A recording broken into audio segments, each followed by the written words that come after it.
Good afternoon and welcome to the Yachtville Town Council meeting for Tuesday, July 20th, 2021. I call this meeting to order, this special meeting to order at 3 o'clock. And before we get to our roll call, I'm going to read our teleconference meeting script, I believe for the very last time, because we will be back in person in our town council chambers for our next meeting in August. But until then, this special meeting of the town council is being held pursuant to Government Code Section 54953B related to teleconferencing of meetings. In addition, this meeting format is pursuant to the governor's proclamation of a state emergency and executive orders where certain sections of the Brown Act relating to teleconference meetings have been waived. The town manager is present in his office. I'm present in the council chambers, and Vice Mayor Dorman and council members Moeller, Dornbecker, and Knight, along with staff, are participating remotely by video, audio, in conformance with the governor's executive order. The public has been able to provide public comment via public comment at yachtville.com, and that can continue through the meeting. We will be checking that during the appropriate agenda items. So before we continue with our roll, I did just want to ask if all of the council members can raise their virtual hand, not your real hand. Thank you. And if you would just, Eddie, then go ahead and proceed. I think now would be the right time for us to prepare for the roll call. If you would go ahead and then call the roll, Eddie. Councilmember Knight. Councilmember Eric Knight here. How can I help? Do you have the agenda and have you received the agenda for today? Yes to both. Okay. Councilmember Dornbecker. Councilmember Dornbecker here. How can I help? Can you double check? Can you confirm that you received the agenda for today and that you can execute the voting and be present? Yes to both. Councilmember Moeller.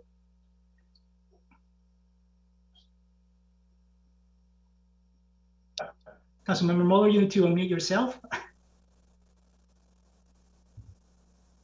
Sorry, I couldn't see my mute button. Councilmember Moeller here. How can I help? And yes, I've received the agenda. Vice Mayor Dorman. Vice Mayor Carrie Dorman here. How can I help you? Maybe by telling you I've received the agenda and can see and hear. Mayor Dunbar. Yes, Mayor Dunbar here. How can I help? Yes, I am here, and yes, I have the agenda. Thank you, council members, for our roll call. Yeah, we got him started. I'm not sure he's going to be able to lead us to the Pledge of Allegiance after all, but let the record reflect we're all present. Where's Joe? And we are ready to help. Next up, we are going to go to our Pledge of Allegiance. I have asked Joe Tagliabashi, who is in the council chambers with us, to please lead the pledge. I pledge allegiance to the flag to the United States of America and to the republic for which it stands, one nation, under God, indivisible, with liberty and justice for all. Thank you, Joe. And if the council would please lower your virtual hands, I would appreciate that. Thank you. All right. Next up, we're going to move on to the adoption of the agenda. Is there a motion to adopt the agenda as presented? Adoption. I believe Councilmember Dornbecker moved, seconded Councilmember Knight. Roll call vote, please. Councilmember Knight. Aye. Councilmember Dornbecker. Yes. Councilmember Moeller. Yes. Vice Mayor Dorman. Yes. Mayor Dunbar. Yes. Next up, we do have a very special proclamation today, recognizing our retiring Public Works Director, Joe Tagliabashi, on impending retirement. And so I invite Joe to come up and join me here at the dais while I read the proclamation, and we're going to do a little adjusting of the laptop while we do that. Actually, we don't need the chairs, right? Yeah. Look at the Public Works Department. Take that. Come on this side of me.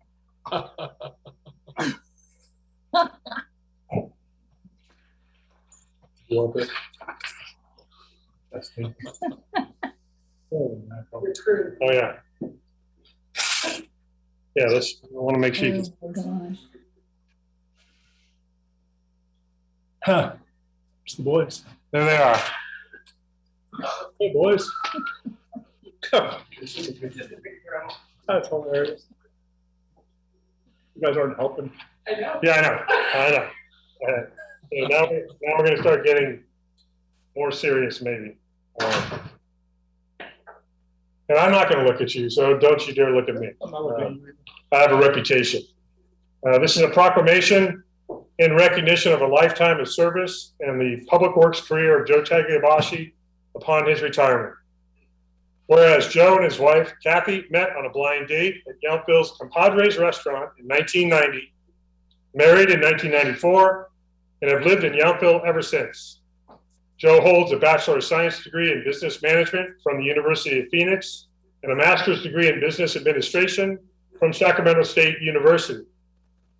Whereas Joe served with distinction in the United States Navy as second-class petty officer from 1977 to 81 and was deployed to the Persian Gulf aboard the VC-62 USS Independence during the 1981 Iranian hostage crisis. Whereas Joe worked in the commercial construction industry with Underground Construction Company, University of California, Berkeley, and Meadowood Resort, among others. He transitioned to municipal public works in the city of Napa, county of Yolo, and city of Concord before joining the town of Yachtville as public works director in October of 2014. Whereas Joe has overseen the town's public works staff of 14 employees in its engineering administration, utility and municipal operations divisions, and has managed capital improvement projects and annual operating budgets of approximately $12 million. Whereas Joe directed numerous water and wastewater utility system projects, including expanding the recycled water project to treat and reuse more than 90% of the town's wastewater, negotiated regional water quality board permits, updated the town's water meter technology to allow for remote reading and customer usage monitoring, coordinated the completion of the Hopper Creek Flood Control Project and flood wall maintenance, and led the Washington Park Emergency Water Line Replacement Project. Whereas during Joe's tenure, Yachtville has implemented facility upgrades, initiatives, and operations that prioritize operational efficiency as well as environmental sustainability and protection, including gas-powered leaf blower and pesticide bans, methane recapture and solar energy systems, electric vehicle charging stations at municipal facilities, and a tree protection and replanting policy. Joe helped coordinate significant upgrades to town parks and facilities, highlighted by major renovations of Yachtville Community Park, Veterans Memorial Park, Yachtville Community Pool, Vineyard Park Tennis and Pickleball Courts, the Oak Circle Path and Bridge Project, Corporation Yard Maintenance Building, and the design of the Joint Wastewater Treatment Facility. Whereas Joe directed numerous infrastructure projects, including street resurfacing and repairs, modernized street light and pole standards, ADA compliance upgrades, installation of new sidewalks, curbs, gutters, and parking lots, town-wide street sign post replacements, and he assigned Measure T funding for projects throughout town, which elevated the town's pavement condition index to 77, the highest rating for any Napa County jurisdiction. Whereas Joe repeatedly has played critical roles during disasters, including emergency responses following the devastating wildfires in 2017 and 2020, and numerous floods, power outages, and extreme temperature events. When called upon, Joe also regularly filled in as acting town manager. Whereas Joe is known for his compassion, humor, dedication, respectful management style, and genuine love for our community. On nearly a daily basis, Joe could be seen cruising through town accompanied by his canine sidekick, Dashy. During his regular bike rides throughout the Napa Valley with ride buddy, Mayor John Dunbar, Joe would greet every passerby and check on his or her welfare. And his phone response of, "This is Joe, how can I help?" is a testament to his commitment to serving others. Now, therefore, be it resolved that I, John F. Dunbar, Mayor of the town of Yachtville, represent our council, staff, and entire community to honor Joe Tagliabashi. We express our deepest gratitude and highest respect for a lifetime of distinguished service. We thank you for your leadership, your friendship, and for helping protect and serve the residents, business owners, and visitors in Yachtville and throughout the Napa Valley. We wish you the best in your retirement. Congratulations. Thank you. Here, let's do this for everyone watching. Here we go. Let's go this way a little bit.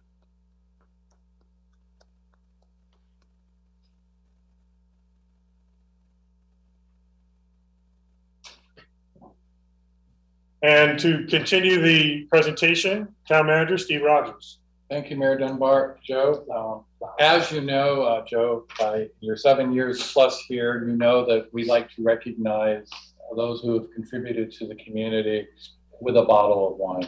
And I just want to take a moment to let everybody know that we had a 50-slide PowerPoint presentation to go over your accomplishments, and instead we were able to not accomplish everything in the proclamation, but we think we summarized what are some highlights and key points. What I just want to say on behalf of the town staff and council is you have a big personality, a big heart, a big passion, and you're going to be missed, but we know you're not very far away, and we know that you will figure ways to stay connected to the community. Congratulations on your retirement. And congratulations to Kathy to getting a few more hours of you back. Absolutely. Thank you. Let's three of us stand here for a quick picture.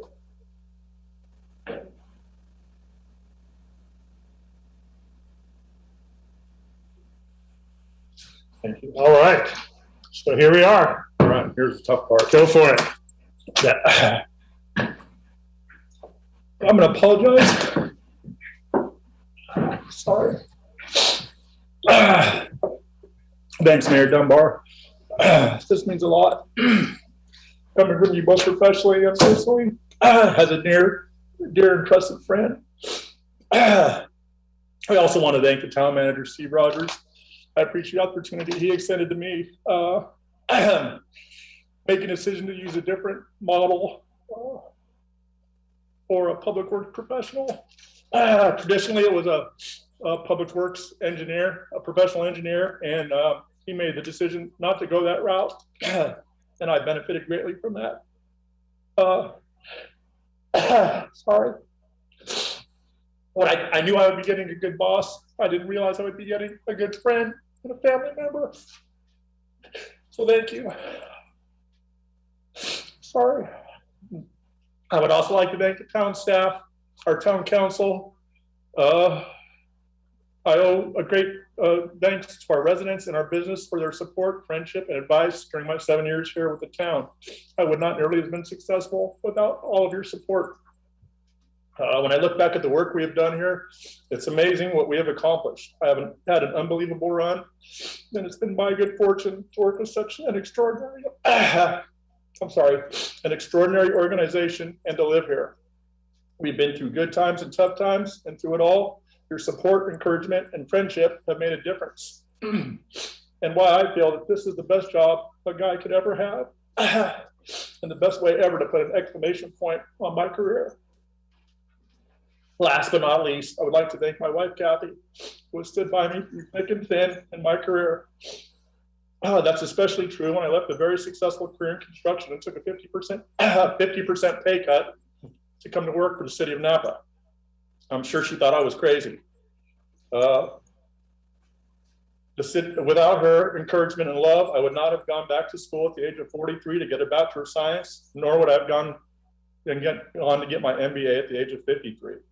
I would not be here without her for sure. She's my biggest fan and critic, and I greatly benefit from both. Thank you all from the bottom of my heart.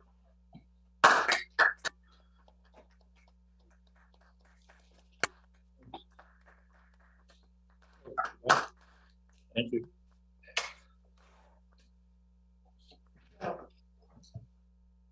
Yeah. So let's see that again. All the staff, I think we might have been a little distracted. There we go. Now, everybody, That's your wife's fault, by the way. come on. All right. I'm just getting the dais put back together here.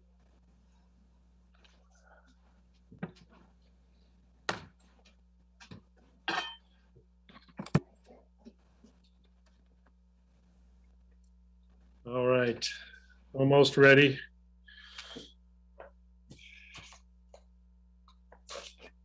All right.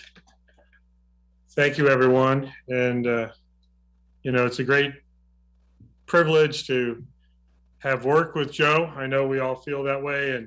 And great friend, great colleague, professional, and he's not going anywhere. He's still going to be here. We'll look out for him to be cruising the streets of Yachtville with Dashy hanging out the window on his arm. I think that's going to continue. But again, congratulations on a lifetime of achievements and great professional career, Joe. With that, we're going to try to move on to some regular business. Next item on our agenda is public comment. Eddie, do we have any public comment on items not on our agenda today? We did not, Mayor. Okay, thank you. Then we'll move on to our consent calendar. I believe the Vice Mayor, you're going to be abstaining from a part of the consent calendar? Yes, Mayor, thank you. I will abstain from 7F due to having to miss one of those two meetings. Okay, thank you. So I'll entertain a motion. Yes. Mayor and Council, per California state law, since we have approval of a employment agreement with an executive officer of the town, we need to disclose that the Public Works Director, John Ferens, will be paid a salary of $182,190, and that all other benefits are the same as his current employment agreement and other town employees. So that's just a requirement by state law. Okay. And you almost talked long enough to give me a chance to log back into our agenda, but I'll work on that in a minute. Thank you. So with that announcement, I'll entertain a motion on, let's do this with items 7A through E, because all council are able to vote on A through E. Is there a motion to that effect? I move approval of consent calendar items A through E. Second. Okay, Councilmember Knight is the motioner, second by Vice Mayor Dorman. Roll call, please. Councilmember Knight, Yes. Councilmember Dornbecker, Yes, Councilmember Moeller, Yes. Vice Mayor Dorman, Yes. Mayor Dunbar. Yes. Those all pass. And then item 7F, approval of minutes of the special meetings held May 19 and June 8. If we handle those separately, Vice Mayor, are you able to vote on one of those but not the other? Yes, I missed the May 19th meeting. So let's entertain a motion to approve item 7F for the June 8 special meeting minutes. So moved. And- second, Okay, motion, Vice Mayor Dorman, second, Councilmember Dornbecker. This is for the June 8th minutes only, so let's have a roll call on that, please. Yes, Vice Mayor Dorman, Yes. Councilmember Dornbecker, yes, Councilmember Knight, Yes. Councilmember Moeller, Yes. Mayor Dunbar. Yes. Now for item 7F, the special meeting minutes of May 19. Is there a motion? I move approval of the minutes for the special meeting of May 19th, 2021. I'll second. The motion, Councilmember Knight, second. Councilmember Dornbecker will take a roll call vote, knowing that Vice Mayor Dorman will be abstaining from this vote. Councilmember Mueller, Yes.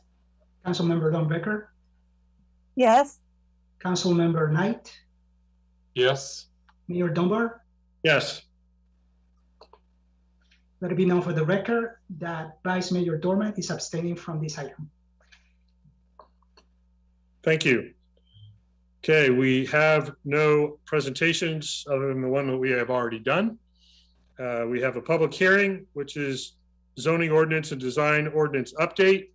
And I believe we'll be inviting Bob Brown to join us on the Zoom. Discussion and possible direction regarding the zoning ordinance and design ordinance, also known as ZODO, update phase 2, part A. And I'm still looking for there Bob is. So we will start with the staff report before opening the public hearing. Good afternoon. We are excited to present to you the first of 2 parts of a near complete update of the zoning ordinance and design ordinance. And both of these titles comprise Titles 17 and 18 of the Yachtville Municipal Code. And Eddie, we have a PowerPoint presentation that we'd like to use, so you can go ahead and start it now.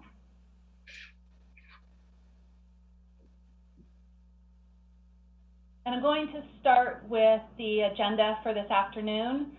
So I'll move to slide 2 once this gets started.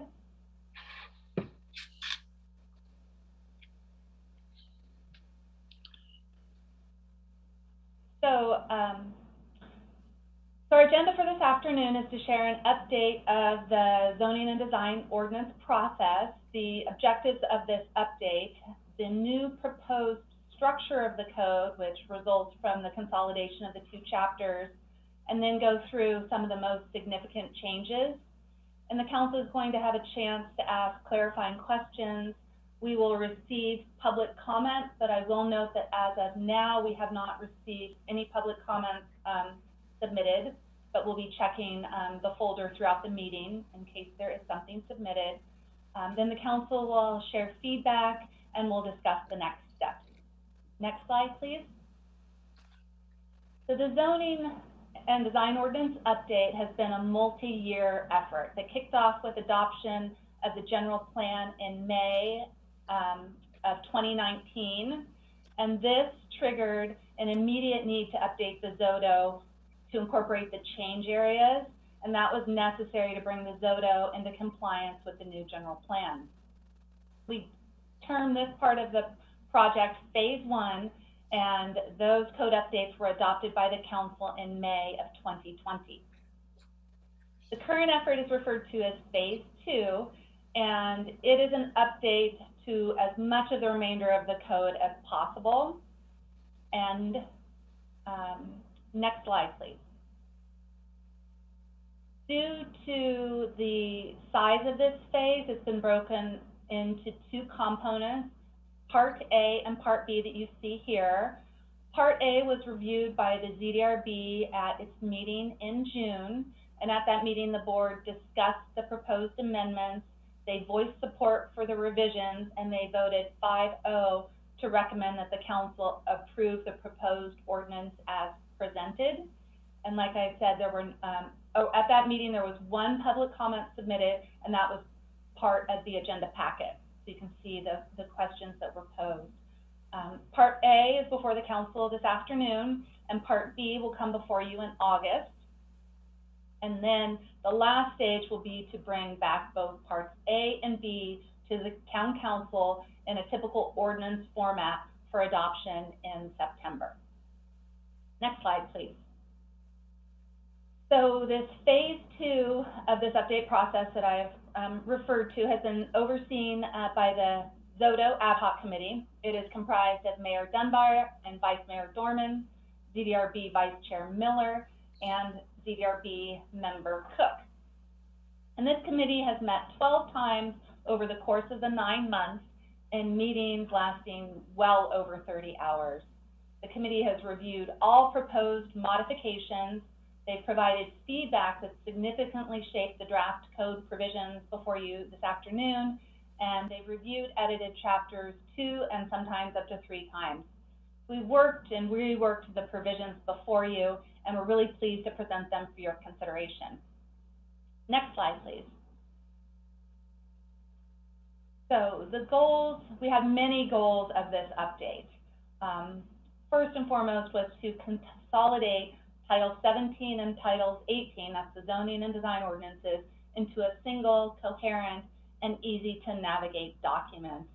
And this was no small task because common themes were scattered amongst various chapters of both of those titles, which made the code difficult to use and increased the likelihood that something could be missed. So we're happy to present this new format to you. We've consolidated and updated all definitions into a single chapter, and that's rather than having new specific definitions in separate chapters of the code. It makes a one-stop reference. We've consolidated and updated all findings by application type, and this is similar to the approach we took with definitions. Findings had the unique quality where there was both a lot of repetition in the different chapters as well as a lack of consistency. So we critiqued each of the existing findings and heavily edited them to distill what we were trying to achieve with these findings. It will greatly improve the ease of use of the code, which is really one of our main goals as well. We consolidated and updated the design criteria and differentiated between objective and subjective standards. And this was a major effort because the town has always applied subjective standards to project review, but now it is limited in doing so based on state law. And this is because of the push to streamline the housing approval process, as well as to obtain more housing production. We've standardized the format of the various zoning districts and regulatory chapters, and it's safe to say that there was no common format in the existing code. So when we started to apply this new format, we were able to pick up both zoning districts and application types on which the current code was silent. We've established new use tables to organize zoning standards and allowable uses for each of the zoning districts. And again, this was part of the effort to locate all items in one location so that someone using the code can have the confidence that all associated items are together and they haven't missed anything. And we didn't make many substantive changes to the use table. It was really primarily a reformatting. We've updated the procedures and regulations to reflect changes in state law and staff practices. And with each of these changes, the mission was to retain the essence of the code that has served Yachtville well, but we wanted to modernize it and update it. We wanted to address some of these omissions that I've noted and really to clear up any other discrepancies. And I want to use an example here, and it's part of the tree preservation chapter. And we've retained the provisions on protecting trees, especially heritage trees, and we've even strengthened the process for replacement trees by requiring an in lieu fee deposit upon approval of the application. But the code now provides more exceptions to the permit requirement based on situations that we've encountered over the years. One of which is a public utility that removes a tree and where a homeowner really has no say in that process, or where a tree is causing damage to a utility that cannot be relocated and mitigation measures are not feasible. So this is an example of how these code revisions are intended to make the code much easier to use and work better. Next slide, please. With the consolidation of both titles, we've developed a new code structure by division, and you see highlighted in yellow here some of the chapters that are before you this afternoon. Division 2 includes all of the zoning districts and the uses that are permitted either outright or by use permit, and then includes all of the development and design standards. So you'll see here that we'll be going over all of the residential zoning districts, the agricultural districts, 2 residential overlay districts, the residential design standards and guidelines. And I want to touch on this one again because it's one of the big changes to the code. and it's a major rework of existing code sections in order to separate out objective and subjective standards. And it's the result of an in-depth critique of the standards that are in the code so that we could pull together and tighten up the design elements that establish Yachtville's identity and really work to make it a special place. So it's all in one location for ease of use, and we're going to go into more details later on, but I want to highlight this as one of the big changes before you tonight. Next slide, please. Division 3 provides rules that apply to all properties in town, and these are known as the more general development standards. You'll be seeing the parking requirements and tree preservation this afternoon. Division 4 are rules that apply to specific land uses and activities, and so a certain project type would trigger something in this division. Here you see affordable housing, entry, and home occupations. Next page, please. And here we see Division 5 and Division 6, and these are the regulatory chapters and the definitions, and we'll be going into these in much greater detail at your meeting in August. So I'm now going to turn it over to our consultant, Bob Brown, who's going to walk you through each of the chapters and some of the more major changes. Thank you, Sandra, and good afternoon to everyone. Can you hear me? We're good? Thank you. Okay, I'll go over the major changes chapter by chapter that have been recommended by staff and the subcommittee. These summaries are going to be very brief so we can get through this expeditiously, but in your packet you had the full underline and strikeout version of the code, which is very difficult to get through, but it does give you a detailed sense of everything that was changed and some of the rationale that went into those changes. So I'll go over these major changes and ask if you have any questions after each, and then we'll come back at the end after the public hearing for your specific feedback. So starting with the ag district, there weren't a lot of existing development standards for ag initially, so we've tried to fill in some of those gaps. And one of the things we realized early on was that the floor area ratio limit only applies to enclosed and occupied structures. So in the case of ag, you could have some very large auxiliary structures, things like barns or feed sheds or processing sheds that aren't enclosed and therefore wouldn't be subject to any size limits at all. So we recommended that we include a lot coverage limit of 5% that would apply to all structures. And we also proposed a 2,000 square foot limit on the size of individual ag auxiliary structures. And at that size, they would be exempt from design review. But there's a provision that you could have a larger ag auxiliary structure through design review in that process. We also increased the allowed height for an agricultural auxiliary structure from 15 to 20 feet, as long as it's located at least 100 feet from a public roadway and at least 20 feet from a side or rear property line. Any questions about the ag district? I'll let you know, Bob, if I see any hands raised. Otherwise, we'll just keep moving. Okay, sounds good. So next slide, please. Very good. So going into agriculture brought us to chicken keeping.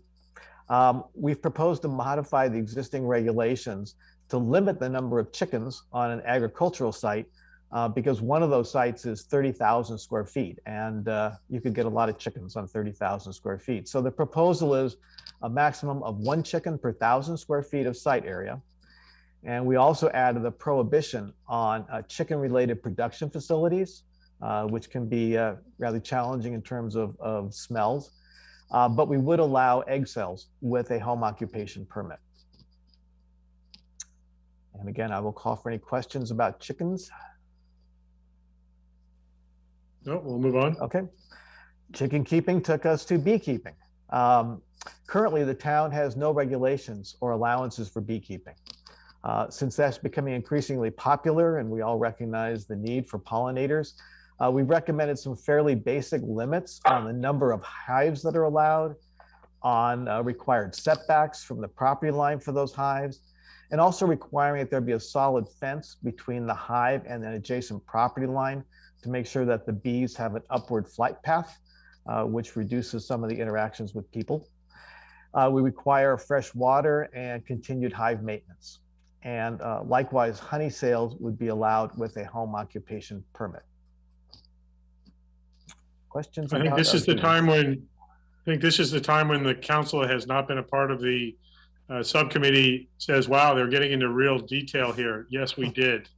And this is an example of it. You'll see in the staff report, every category now lists something about beekeeping, but we did feel like some of these omissions mattered today that may not have mattered previously. So yes, we looked at almost every single word in every section to make sure that they were appropriate to today's standards. So no questions or no hands raised, Bob. Okay, next slide, please. In the single family district, not many changes here. It's worked well. We don't want to really upset the apple cart with so many homes existing. The big change would allow duplexes in this currently single family only district. The mayor and the subcommittee are fairly convinced that the state is going to mandate this soon anyway, whether we like it or not. And frankly, it's not likely that many of the developed homes in Yachtville would actually have the ability or interest in taking advantage of renovating or rebuilding themselves as a duplex, but the option is there. And in all the residential districts, we recommended adding beekeeping, as the mayor just mentioned, as an allowed use, subject to these new regulations, and also deleting the use categories of employee housing and agriculture from the residential districts. Questions? Okay, then we'll move on. The mixed residential district, again, very similar, added beekeeping, deleted ag and employee housing. And the next slide, the same with the H district, the Old Town district, same thing.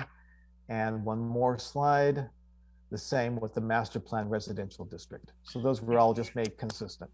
Bob, if you could just clarify, I don't want there to be confusion when we say employee housing is prohibited. If you could just clarify the definition, because that does not mean the housing affordability. Could you just give an example of what would be prohibited under that category? Sure, there was a provision previously in the code for employee housing. It might be something like a local hotel might rent or purchase a home in town and have their employees stay there. That really doesn't need to be a separate use. That actually is allowed under state law.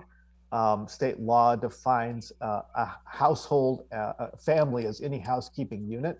So a group of employees that are there sharing responsibilities of the house can constitute a family under state law. So it really wasn't a necessary use category. As I say, a business in town could choose to rent or buy a residential property for their employees, and that would be a permissible thing to do. Any questions? Okay, if not, next slide. Yes, we do have a question, Councilmember Dornbecker. Thank you very much, and thank you, Mr. Brown.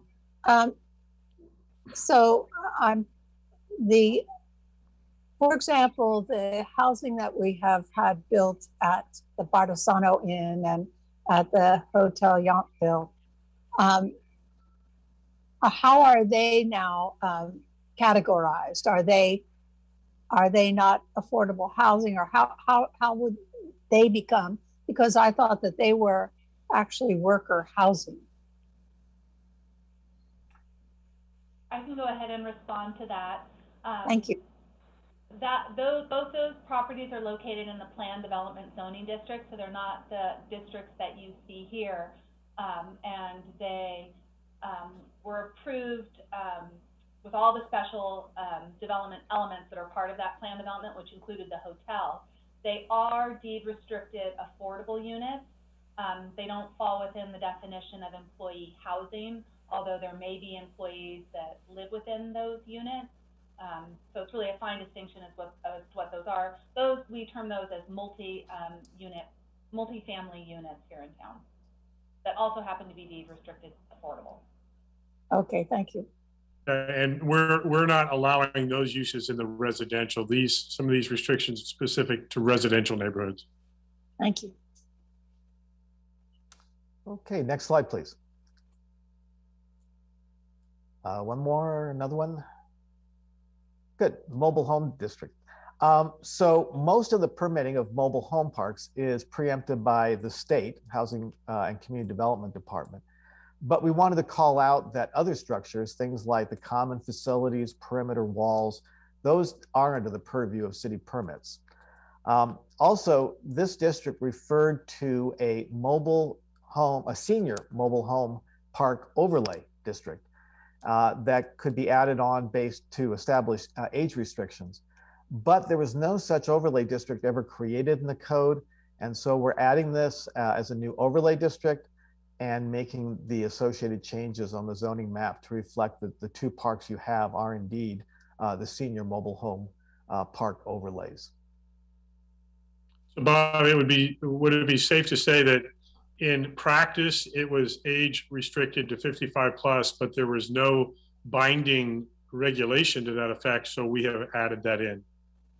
I assume it was established as part of the approval process, maybe through use permit at some point, but I'm not certain. But yes, the idea is that if the council chooses to put this kind of age restriction on a mobile home park, you can do it by having the applicant apply for this overlay, and then the council would take action. Thank you. Vice Mayor? Thank you. And do I remember reading that the two existing neighborhoods, Rancho de Napa and Bella Vista Park, are specifically called out as being legally conforming? We swept them in. Yes. Okay, thank you. And then we also added the provision saying that any changes, since they don't have their own master plan, any changes would require that they enter into a master plan amendment. Thank you. Councilmember Dornbecker? Thank you. I was under the impression that mobile home is, an old term, and that the actual term, and I guess you can correct me because the planning department can correct me, but I thought manufactured homes was actually the term that is preferred rather than mobile home parks, which was a old-fashioned description. That is correct. Manufactured home is used more frequently nowadays, and it was discussed as part of the committee. The reason we elected to keep it as mobile home park is because of the fact that it would trigger a general plan amendment. So because of how it's referred to in the general plan. Really? But okay. But the definition we've amended to indicate that mobile home is coterminous with manufactured housing. So at least there's a reference there. The two are the same. Thank you. And isn't the state, the ACD oversight called specifically Mobile Home Park Act? Yes, Yeah, it's referred to both ways in state law as well. Okay. Yeah, Councilmember Mueller?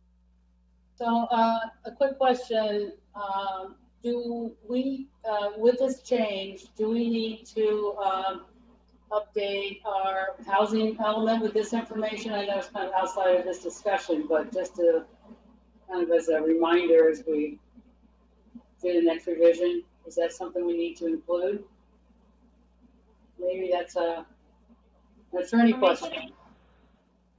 We are making a change to the housing element to reflect the duplexes that are being added to the single-family residential zone, but we're not otherwise triggering changes to the general plan or the housing element. We, of course, will be entering into a new housing element update here shortly. Right. So that whole element will be opened up and we'll be discussing it and digging deeper into it at that time. So this new overlay doesn't need to go in there? No, because it's already referenced in the general plan. Okay, thank you. Next slide, please. So as Sandra's already said, updating the design criteria that were in Title 18 was a very significant effort. And in response to state law, since most of the design criteria are inherently subjective, we had to edit those to make them quantified or objective. And the ones that we couldn't, we retained as design guidelines. So we now have in residential design standards that are mandated and quantifiable and objective, and then we have the subjective ones that are design guidelines.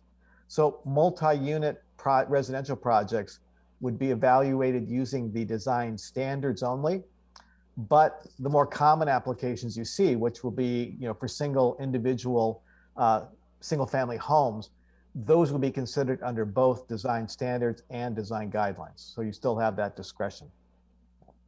It's important to note that properties that cannot or choose not to comply with the design standards, they can apply for design review to essentially have the town waive those specific requirements if they think the design is appropriate. But that then triggers your full discretionary review authority.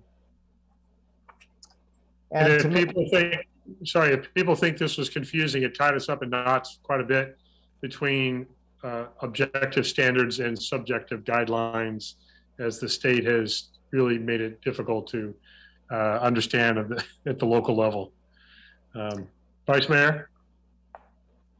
Thank you. Mr. Brown, I may be jumping the gun here, but could you give us, just so we'll all hear it at the same time, the details on what is a qualifying project, what makes a multi-unit residential a qualifying project that is subject to the objective standards versus what might be subject to the subjective standards? Yeah, in simple terms, it is the construction of 2 or more units as part of the same project.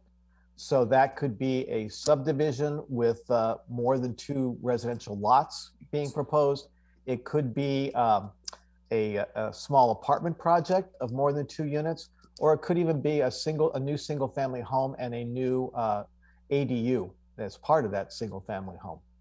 So anything that is 2 or more units being added to the town at the same time in the same part of the same application, that would be subject to the objective standards.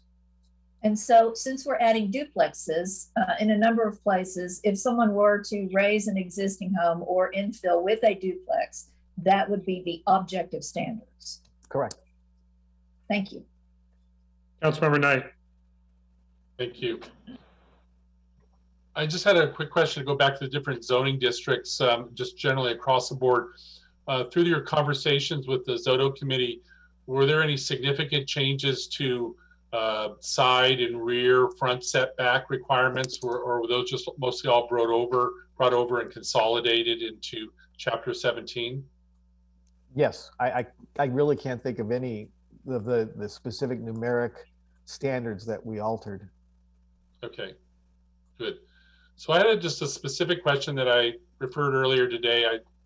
I'm sorry, in terms of under design standards, and so I'm not sure this is appropriate time just to bring up specific questions about these particular standards. Is this an appropriate time, Mayor? Hard to know what your question is. If not, Bob will tell you no.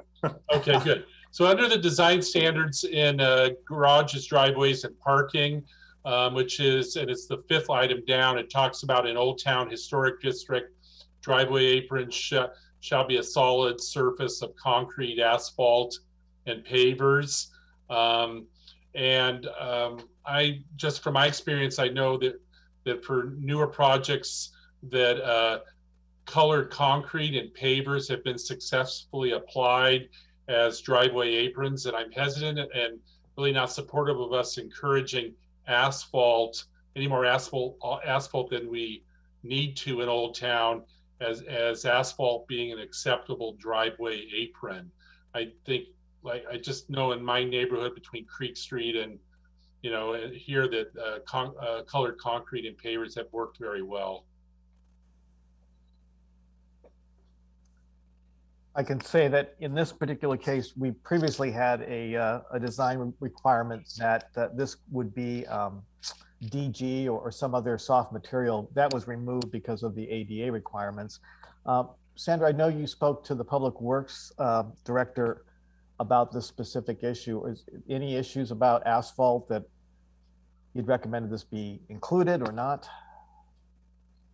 I believe it was added when Public Works reviewed these proposed changes. but this is a rule that is specific to Old Town, and it could have unique design characteristics that would warrant us striking asphalt as an example. I would agree with Councilmember Knight that we tend to see more the colored concrete or the pavers, or in previous instances, even the gravel that we're wanting to move away from when it is used on the apron. We can look at that with the Public Works Department and have a response for you for your next meeting. I'd appreciate that. Thank you. And certainly also, I would say one possibility is to have very clear language that it only applies to the width of the driveway apron, and that asphalt could not be used in the additional area, because I know that Councilmember Knight has observed there are a few spots in Old Town where that's occurred. So I think there's a couple clarifications we can work on for you there. I'm happy for you to just review it, and then we can discuss it before the next meeting. Thank you. Vice Mayor? Thanks. And I think just to flesh this out a little bit, from what I remember from the committee, it can be any solid surface. It was going from the DG to the solid surface. So we can tighten up the language a little, but we did not intend to preclude colored pavers or colored concrete or anything. Okay, Bob. All right, very good. Other questions about the residential design standards and guidelines? No hands. Let's. Okay, let's keep going. Next, off-street parking and loading. We kept the standards generally the same for parking. However, there were a couple of changes. A lot of this was a reorganization, just trying to make sure that we consolidated the requirements for the number of spaces you require by land use type. We have another next section for the dimensions of those spaces, and then driveways, etc. We did add regulations now for, they would address parking for buses and limousines and ride shares. We added regulations for electric vehicle charging requirements, bicycles, and employee parking. The one change we made to the regulations that exist was eliminating the hybrid parking dimensions that were somewhere between a standard and a compact space.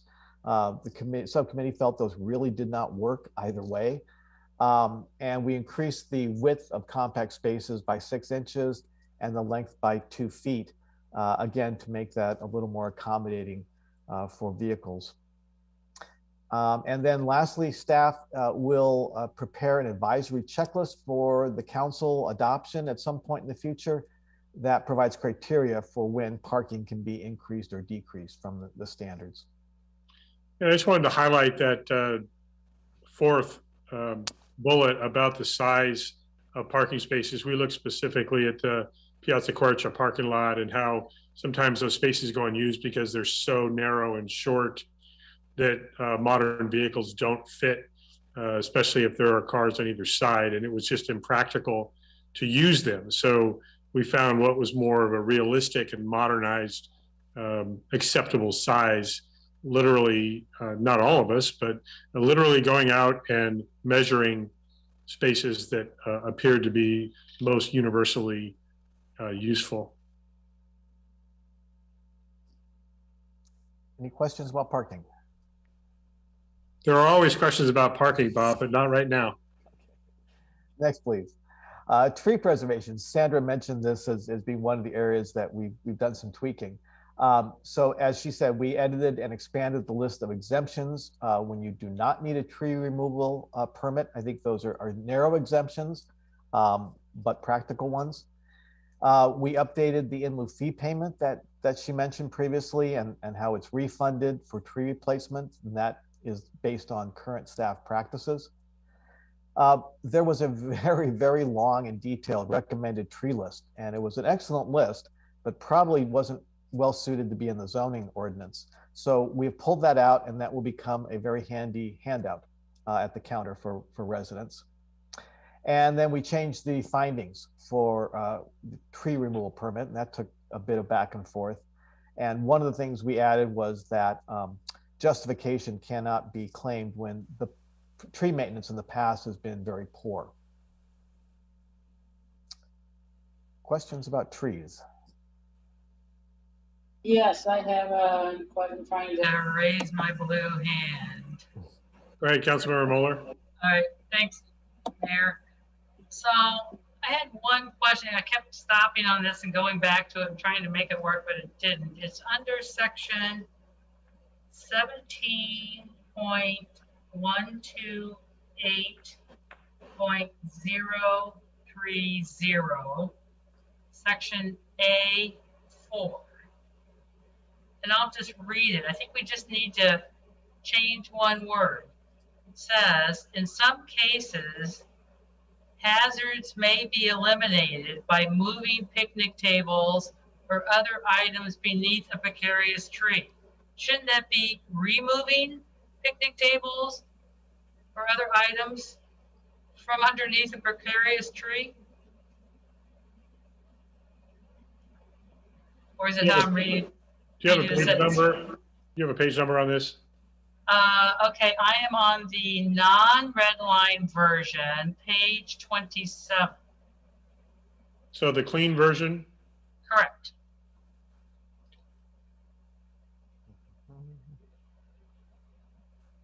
Yes, I would agree. So we should be removing picnic tables and other items from beneath a precarious tree, not moving them to beneath a precarious tree. Yes. Okay. That's it. Okay. And Councilmember Dornbecker, did you have your hand raised or is it back down? No, it's back down, thanks. Okay, thank you. I think that's it for trees.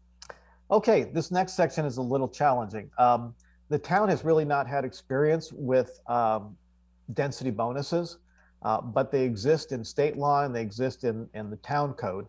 And so going through those in some detail and looking at some examples, we had a couple of aha moments. So basically, there are 3 sections of requirements in the town's affordable housing regulations. The first is the town's inclusionary requirements for when new housing developments are required to provide deed restriction affordable units. The second section is on the state's density bonus provisions that allow residential projects additional density and zoning waivers in exchange for including a percentage of affordable units. And the third section is the town's density bonus provisions that the council can grant when projects incorporate a high percentage of affordable units.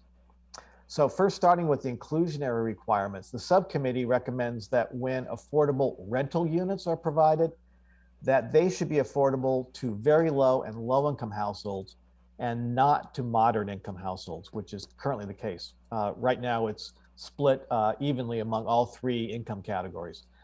But the challenge is that market income units, those that are affordable to moderate income households, are essentially market rate rentals today. So they really are not helpful in terms of providing greater affordability. And the town is really going to be challenged to meet your RENA allocation for low and very low income units.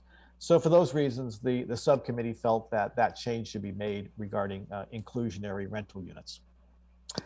We also propose to increase the required period of affordability of these deed restricted units from 30 to 45 years for ownership units and up to 55 years for rental units.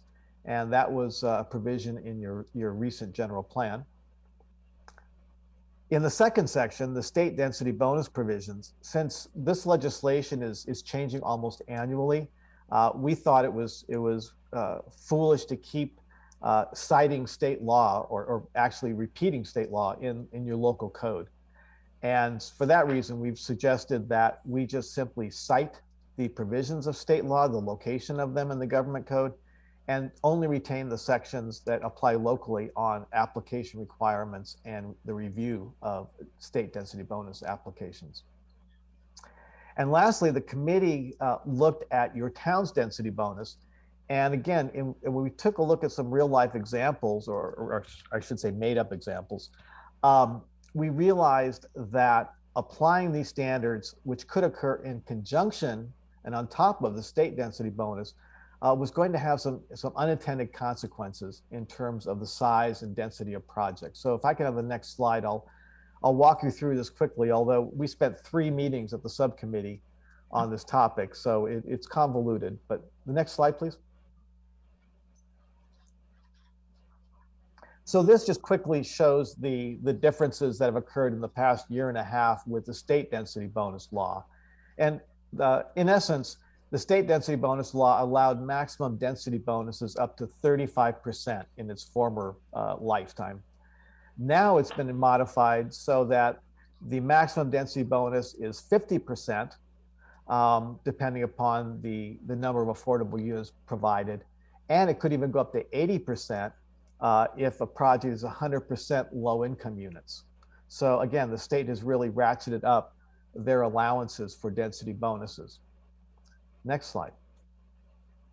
The town density bonus, which can be applied as an additive, so cumulative with the state density bonus, provides this level, a much higher level of density bonus for projects that provide between 25 and 100% affordable units.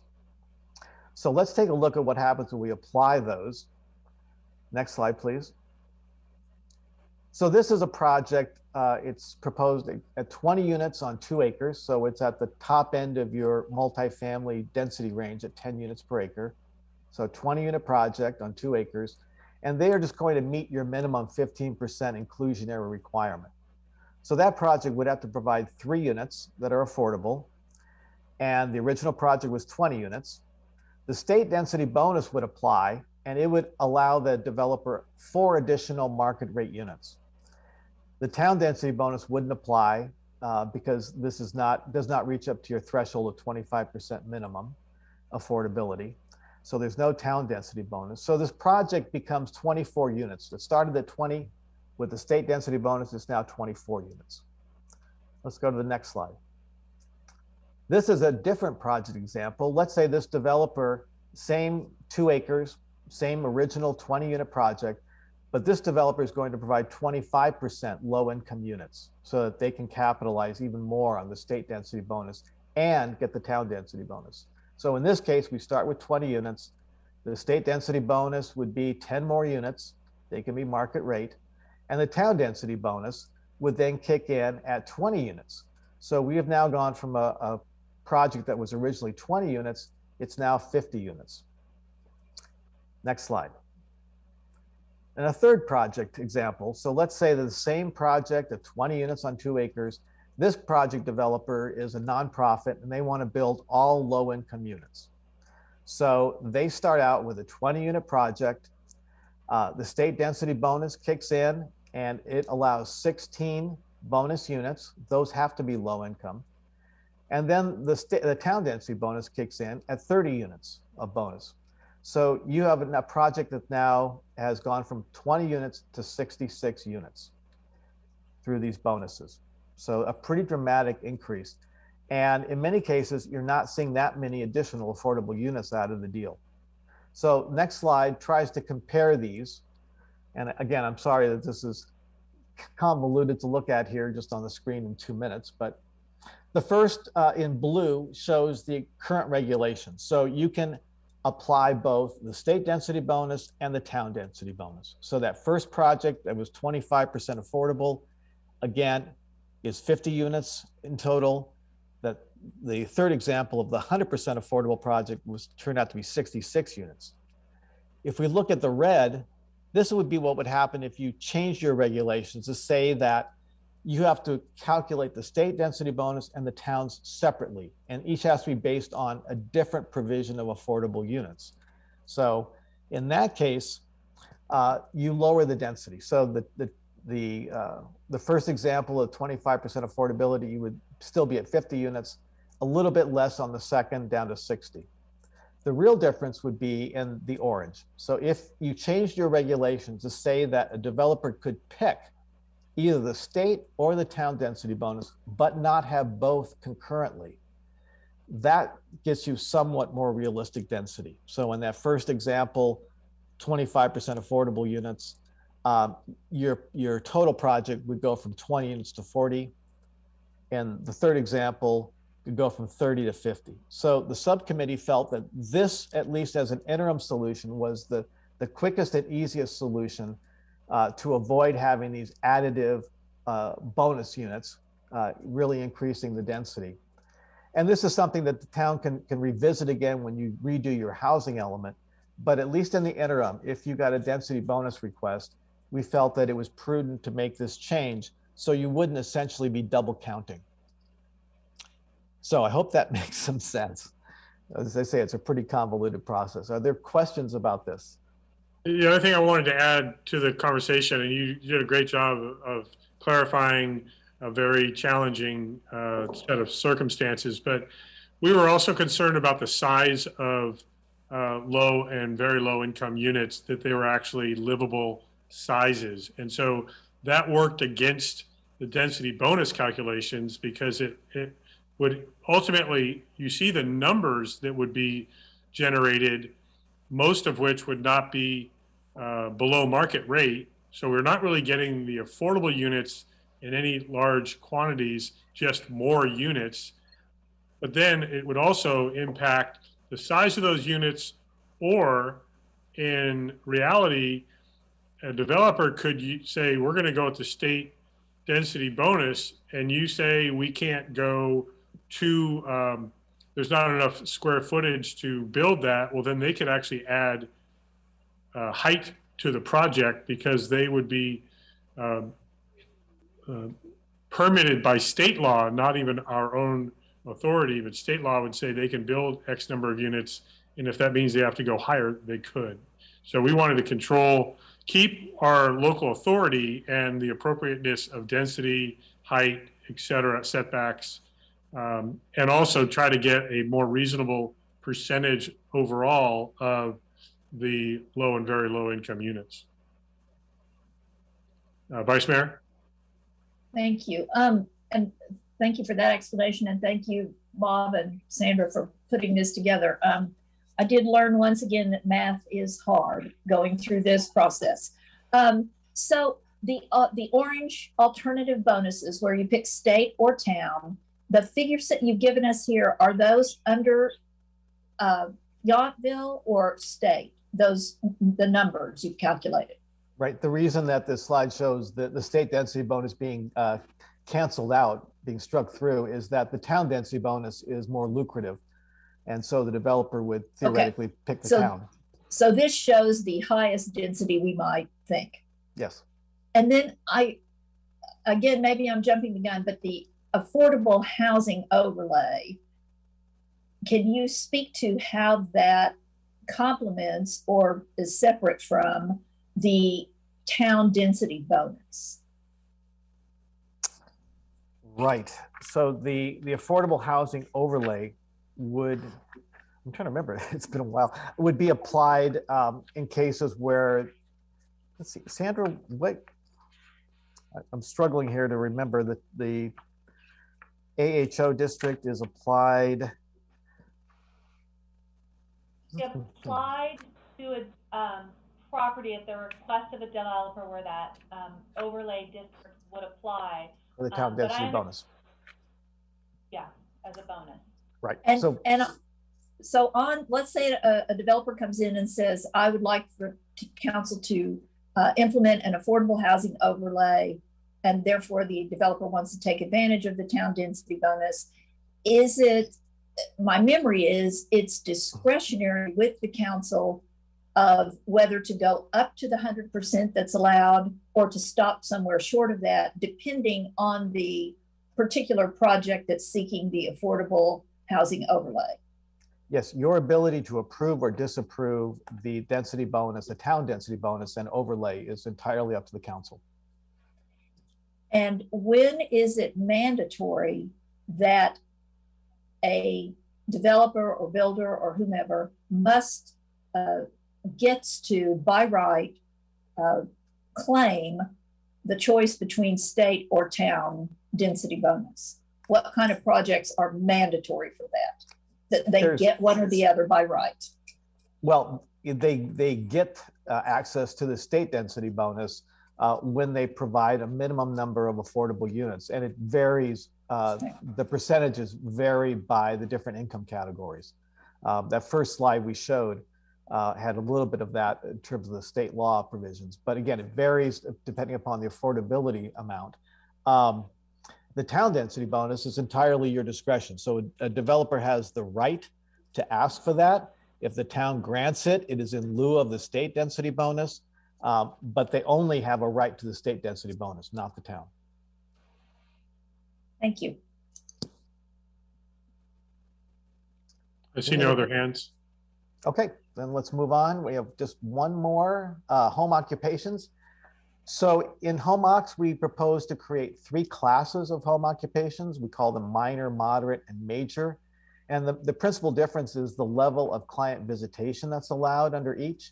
So for minor, you can have 1 client a day. Moderate, you can have up to 3 a day. And if you want more than 3, the council would set that as a major. They would make that determination. Major home occupations can have up to 1 employee on site at any time. The other 2 categories cannot have outside workers at the site. And the moderate home occ can be approved at a staff level with an administrative use permit, while a major home occ would have to be reviewed by the ZDRB. We've modified the list of allowable and prohibited uses. The allowable uses are now in more generalized categories, and you'll see more of this at your next meeting when you review all the use categories together. But we created use categories for home occs that include personal services, art and craft work, and these are defined terms, so we don't have to list all of the individual use types within those categories. We also added homemade food operations, something that is kind of more recent interest.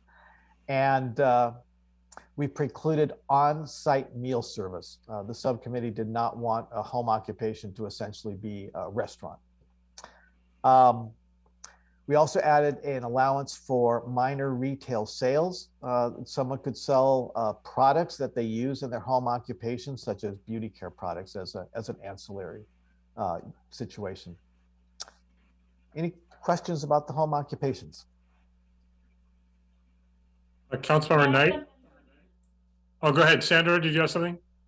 I just had a clarification that major home occupations that require a use permit are actually approved by the town council rather than the ZDRB. I think that was an inadvertent slip. Sorry. Okay, Councilmember Knight? Thank you. I just was, I was curious if staff could respond. I know we had one public comment question from former Councilmember Pam Reeves about home occupations. I wonder if you could answer that. We're not into public comment yet. We're not part of the public hearing. These are council questions of the staff report. Okay, good. So on 17.164.30 permitted uses, in terms of personal services, I mean, in this day and age where the technology and changes, if someone was doing computer repair and then built computers for someone, is that concept of personal services, including incidental sale of associated products, allowing someone doing some type of fabrication in their home of products from other sources? Sandra, how would you interpret that? Let's start with you. I apologize. I was looking up Pam Reeves' email. Could you repeat just really briefly, and I will address it. I think the question was whether or not home computer repair, as an example, would be allowable, but then also if someone then went beyond that and fabricated, let's say, a home-built computer and sold it, would that sale be under a sort of an incidental product sale?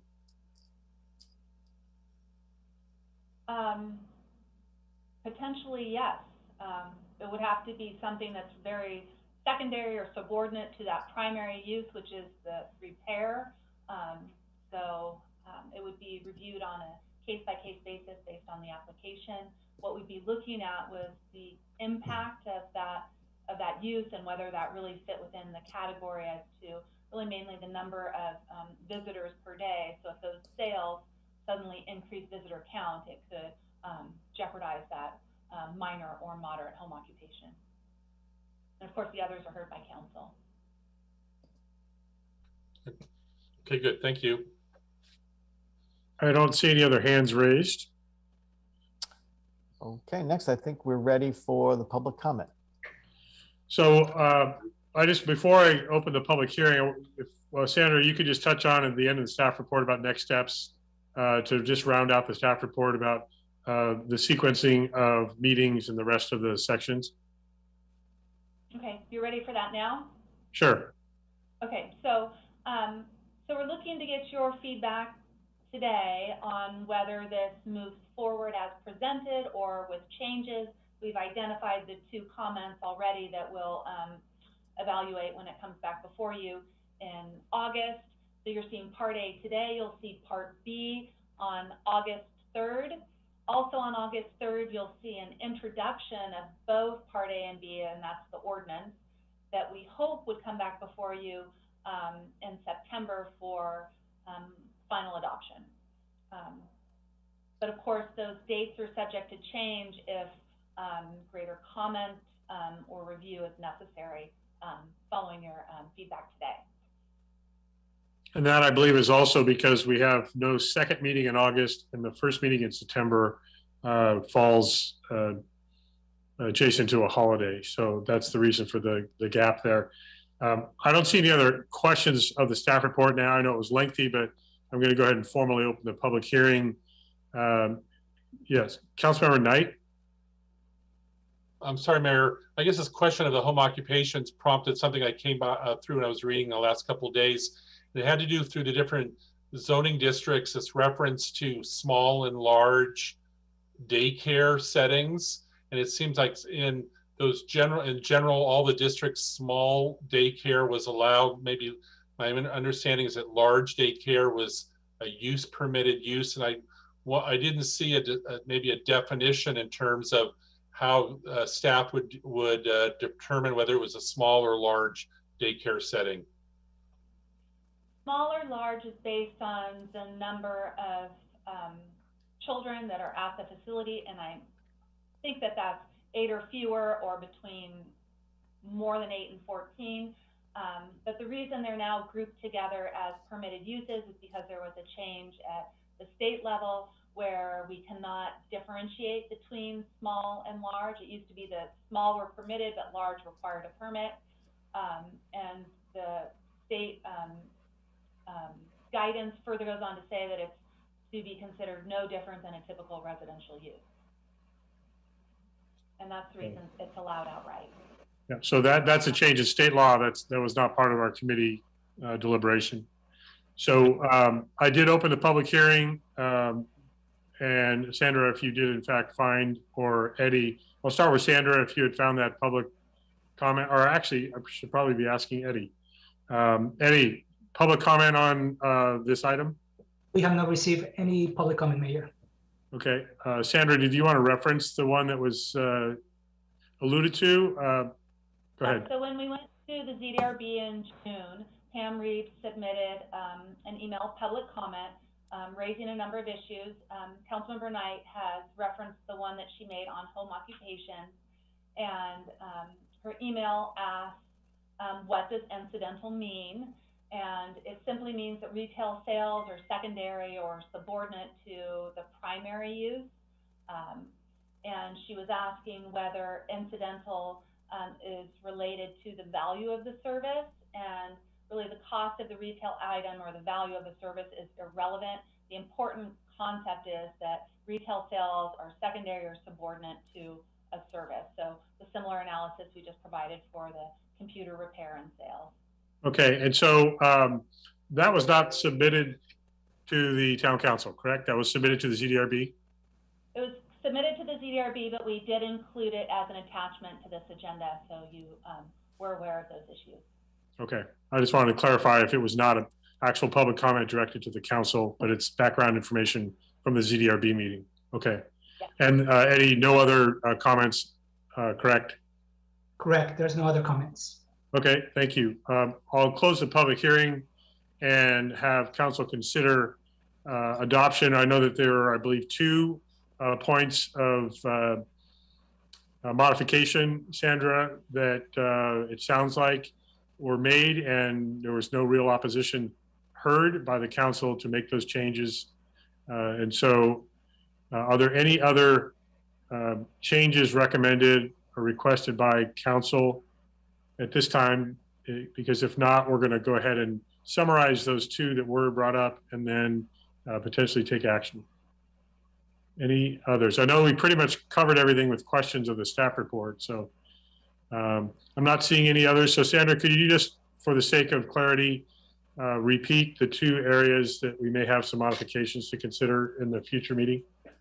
Yes, the first one is in the residential design standards, and it's specific to the Old Town Historic District, and the request was to remove asphalt as an approved paving material for driveway aprons. That would retain the concrete option and the paver option. And we will check with Public Works to make sure that that is also okay with them before making that change. The second was to replace the word moving with removing to section 17.128.030A4 for hazards beneath heritage oak trees. Great, thank you for that clarification. Before I ask if there's a motion to accept this and move forward, I do want to thank Sandra. Also, Daniel Gordon was involved with this for, what was it? Did we decide it was 2 years and 30 meetings or 30 hours or something like that? You know, also Stephen Miller and Kimberly Cook, Bob, obviously, and thank you. And Steve sat in on many of our meetings as well. Thank the Vice Mayor. Bob's presentation does not do justice to the detail into which we delved, but I think the outcome and the relative clarity of it, the support by ZDRB, does in fact speak to how detailed and how involved the discussions were. In some cases, as Bob referenced, there were lengthy discussions on things that might seem relatively minor, but had implications in various areas. And so we took this very seriously, and we're very deliberate about all the considerations. And we know that there's going to be a run on beekeeping that's going to come out of the adoption of this new language. And all of you that are laughing, just wait until it happens. So I wanted to make sure to say thank you to everyone that put in a lot of the behind the scenes time to get us to this presentation today. And we have a little more work to do with a couple more meetings, but we're very close. Councilmember Dornbecker? Yes, I would like to make a motion that we approve the changes that we have heard about today, including the two areas, the residential design standards, removing asphalt, and replacing moving of trees to removing of trees that are endangered. So I would like to make a motion that we approve it. Mayor and Council, I need to have you stop. I really appreciate the excitement, but this is the A part, and it's the reduction in the notes, and you will actually take your action on the complete package next meeting when we reviewed it. So I'm really excited by the enthusiasm and hope, but then on the August 3rd meeting, you will have your overview of Part B, and then introduce and waive first reading, hopefully for the package. So sorry for that a little bit. I know typically you're moving right ahead of the normal platform. We've just broken this into two pieces to try to make it a little easier for the council and the public to follow. So technically you're not introducing or doing anything. Staff's noted the comments and the consensus direction, and those will be reflected in your August 3rd presentation. What I will clarify is the intent to support in concept as has been presented, because it was requested we give direction. Yep. And with those two modifications, we are giving direction to proceed with this to the next step. Vice Mayor? Thank you, Mayor. I just didn't want to close this topic without adding my thanks. Sandra, Daniel, Diane, Steve dipped in and out, Bob, Christine. you guys, you took us from 30,000 feet to 30 millimeters and back again. We had every view inside out, upside down. You were patient, you were professional, you were good at synthesizing, you were good at synergizing. There's so many nouns and you perform so many of them, and I am very happy with the product. So thank you all, and thank you council, and thank you ZDRB, Kim and Stephen. You know, it was a really enlightening process, and I think that we will continue to be happy with the product we see at the next meeting. So thank you, everyone, including Mayor. I didn't mention you, but thank you. Thank you. And what I would also say is, in some cases, when we had maybe 6 or 7 total people looking at a section or language, and none of us could figure out what it really meant or how it would apply, we typically deleted it.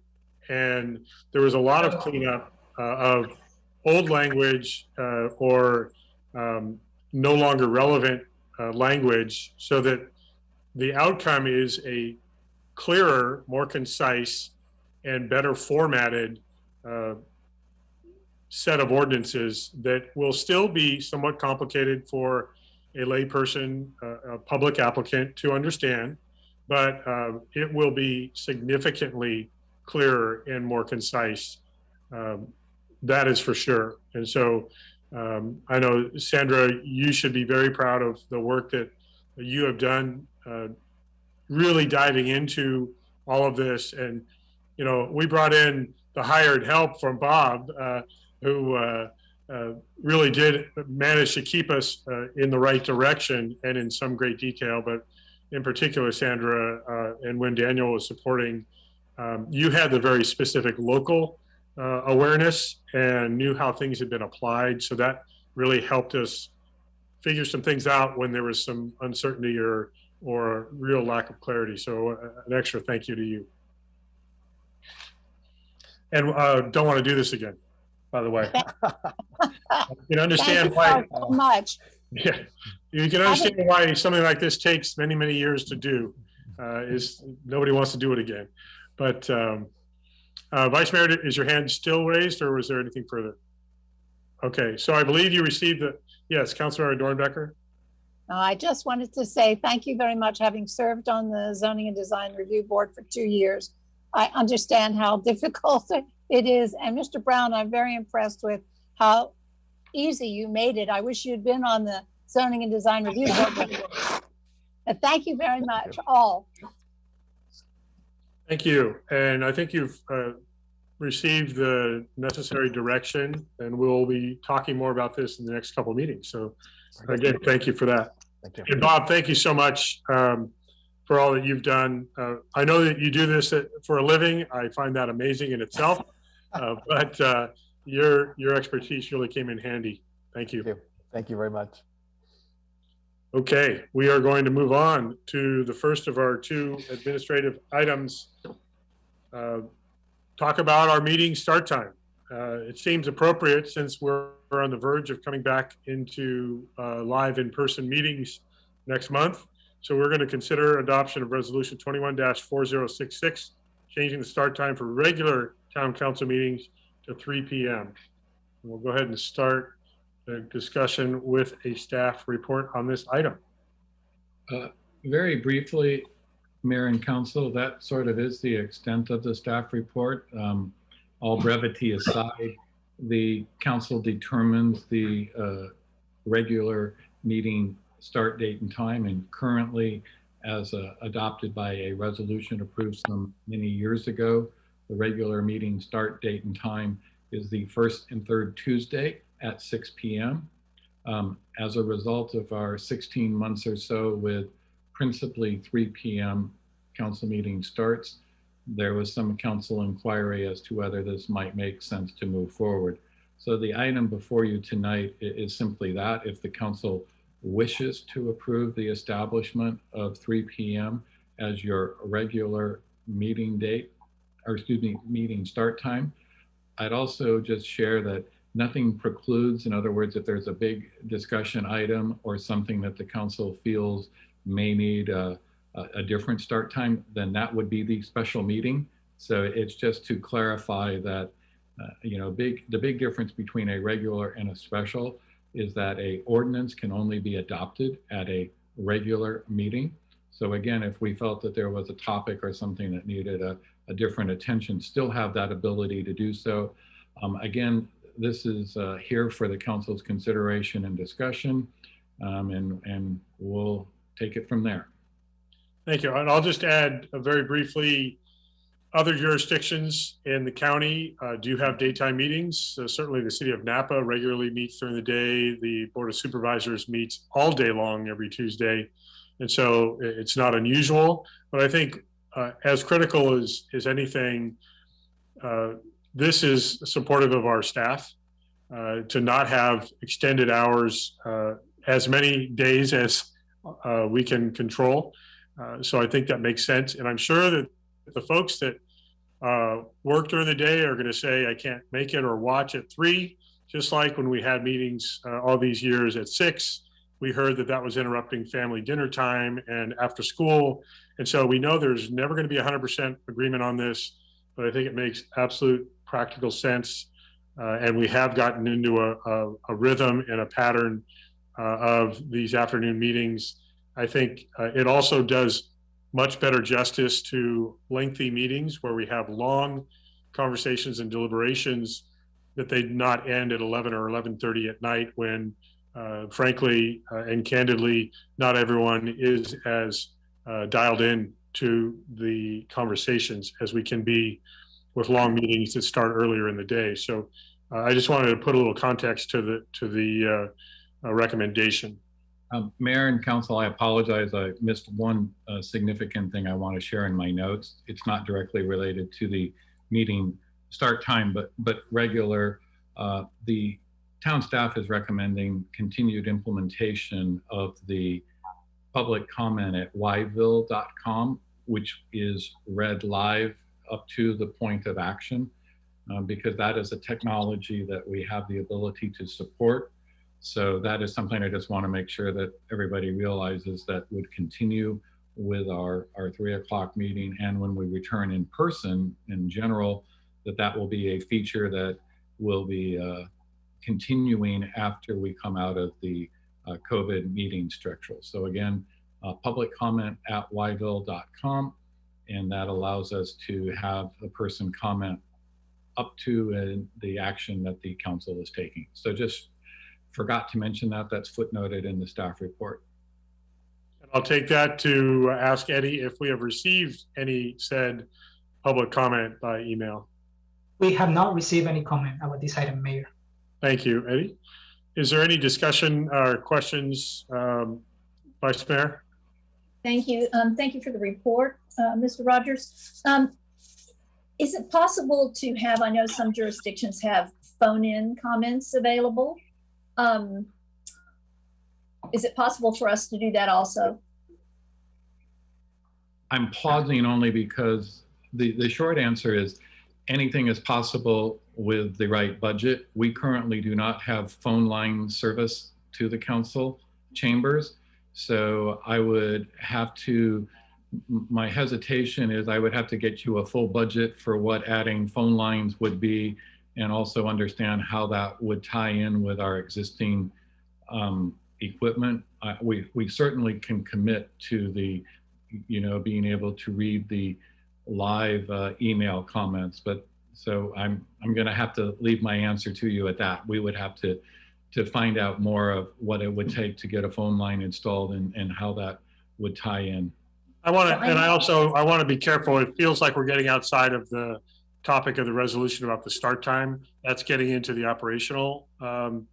I think just want to be careful we don't go outside the scope of the resolution. And I appreciate that, but I will go ahead and tip my hand. To me, part of the start time is, as you said, Mayor, who can get there, who can't? How can people comment? Can we have the same meeting at 3 o'clock that we have at 6 o'clock? And I think people mentioned what other jurisdictions are doing. I know other jurisdictions are having phone-in. So I'm asking if we change up our procedure and go to a 3 o'clock meeting, what what's the cost of doing a phone in? So that's how I don't want to get beyond anything, but I do, that's the nexus I see, but. Fair enough, but we don't do phones now. We do email now. I see that is relevant, and we can certainly talk about it as a budget item. And I think that's what Steve's clarifying, is it would take a budget allocation. It's certainly worth looking into, but also if we go that direction, it should be a system that works, because we see in other jurisdictions, it's more trouble than it's beneficial. So yes, I think it's certainly reasonable to consider to provide additional public access regardless of the start time. We just haven't done it in the past like we have with the email. Thank you. Councilmember Mueller? I just want to say I'm in full support of this. It's you have to find a silver lining, I suppose, with COVID. I think this is it. We've really learned so much over Zoom, and I know other boards and commissions I'm on as well. Our public comment has actually increased, and people really had the ability to either send in emails or make other public comment very easy. And they really, I heard from many people, they really like the daytime start time. So it's taught us a lot of flexibility, and I think now learning that 3 o'clock is something that will really work for us, especially the staff. Absolutely, I think it's a fabulous idea. I'm glad we're hopefully going to pass this resolution. Thank you, Councilmember Dornbecker. Thank you, and thank you for bringing this up. I think too that there have been many late evenings when I have felt very bad for the staff. I feel it's a hardship to them. So I am also in support of the 3 o'clock, as long as if the outcry, I would also be happy to see something that's a combination of evening at times and afternoon at 3 o'clock at other times, but for the interim, rather than make it complicated, I would also approve a 3 o'clock start. Thank you. Thank you. Yeah, I actually think that we managed the 2 different staggered times throughout this last year plus, but that I think creates more confusion for the public, not knowing, because we all pay attention to whether it's the first or the third Tuesday of the month. To expect the general public to be paying that close attention, I think is a little bit unreasonable. Having a consistent start time makes total sense to me. And 3 o'clock, like I said, we may lose some viewers, we'll probably gain some viewers as well. And so there will be multiple ways for people to participate, either in person or through different channels. So it certainly works in other jurisdictions. And so I wouldn't expect it to be that difficult for us to pull off. I don't see any other hands. So I believe we do need action on this. If there is a motion, Vice Mayor? Thank you, Mayor. I'd like to make a motion to move our start time to 3 p.m. and add a provision to the motion that live telephone comments, the possibility of those will be investigated, details brought to the September meeting, and we have an agenda item to talk about whether or not we want to implement that.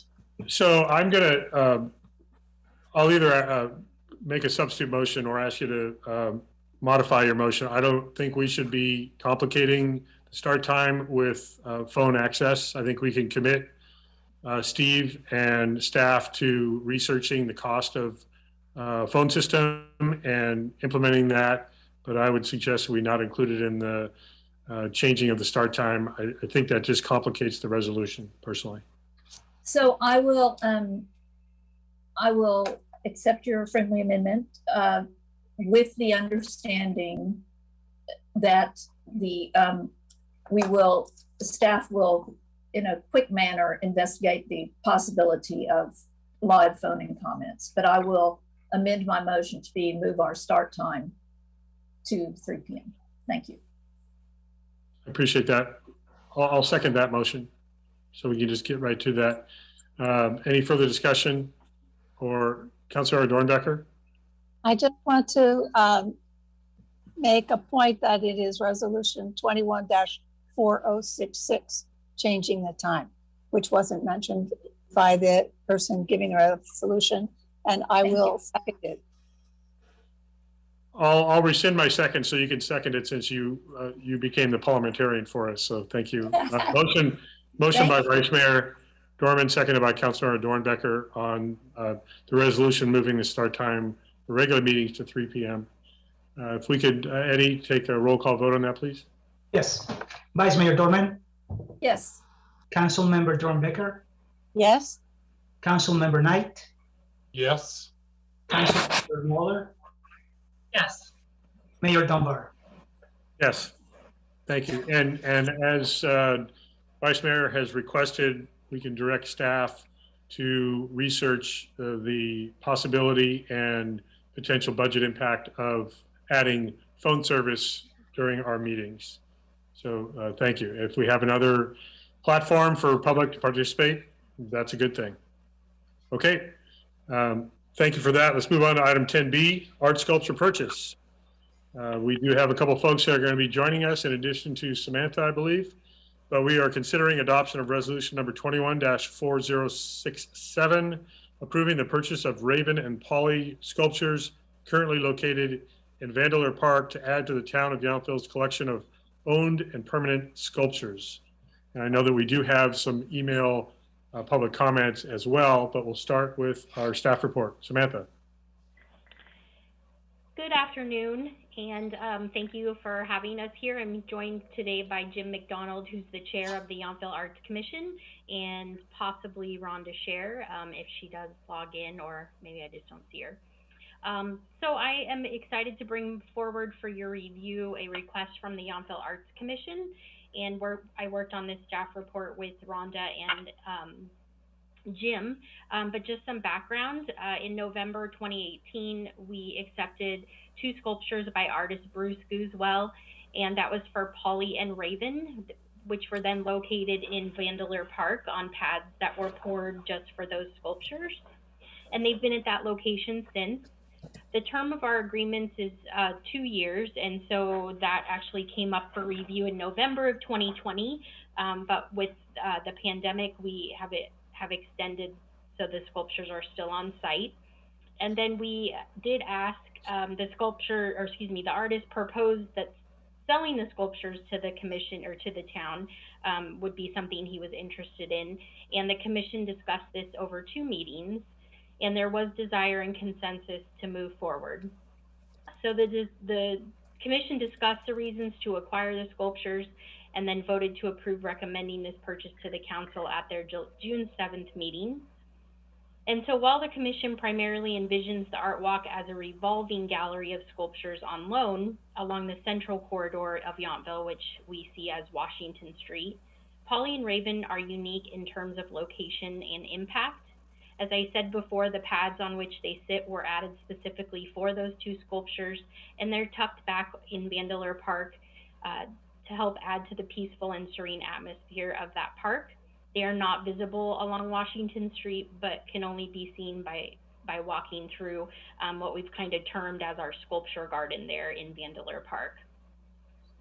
It would be difficult to find other pieces that work so well in this location, was the feeling of the commission. So the formal vote on the item was 5 ayes and 1 no. The dissenting vote was from Vice Chair Cook, who shared, as I noted in the staff report, the intent of the art walk is to continue rotating sculptures, and that every artist would probably prefer the town buy their art to keep. She was not in agreement that the 2 sculptures were ones that warranted a permanent spot on the art walk. She did, however, vote yes on using the funds from the Town of Yachtville Community Foundation to purchase the sculptures. So if Raven and Paulie were approved to become permanent, there would still be 32 rotational pads on the art walk, 30 of which are on Washington Street. So we would still have a very robust rotating art walk. As you know, the art that we accept is on a 2-year loan to the town, or if it sells prior to the end of that 2 years, then the piece is rotated and replaced. We currently have 6 pads that are open and ready for rotation, and we're entertaining and working with artists to fill those. And then we'll have an additional 2 coming available in November.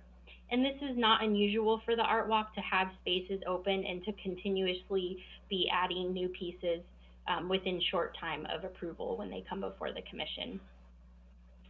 This would be the 3rd Arts Commission facilitated permanent sculpture request that has been made to the town council since 2009.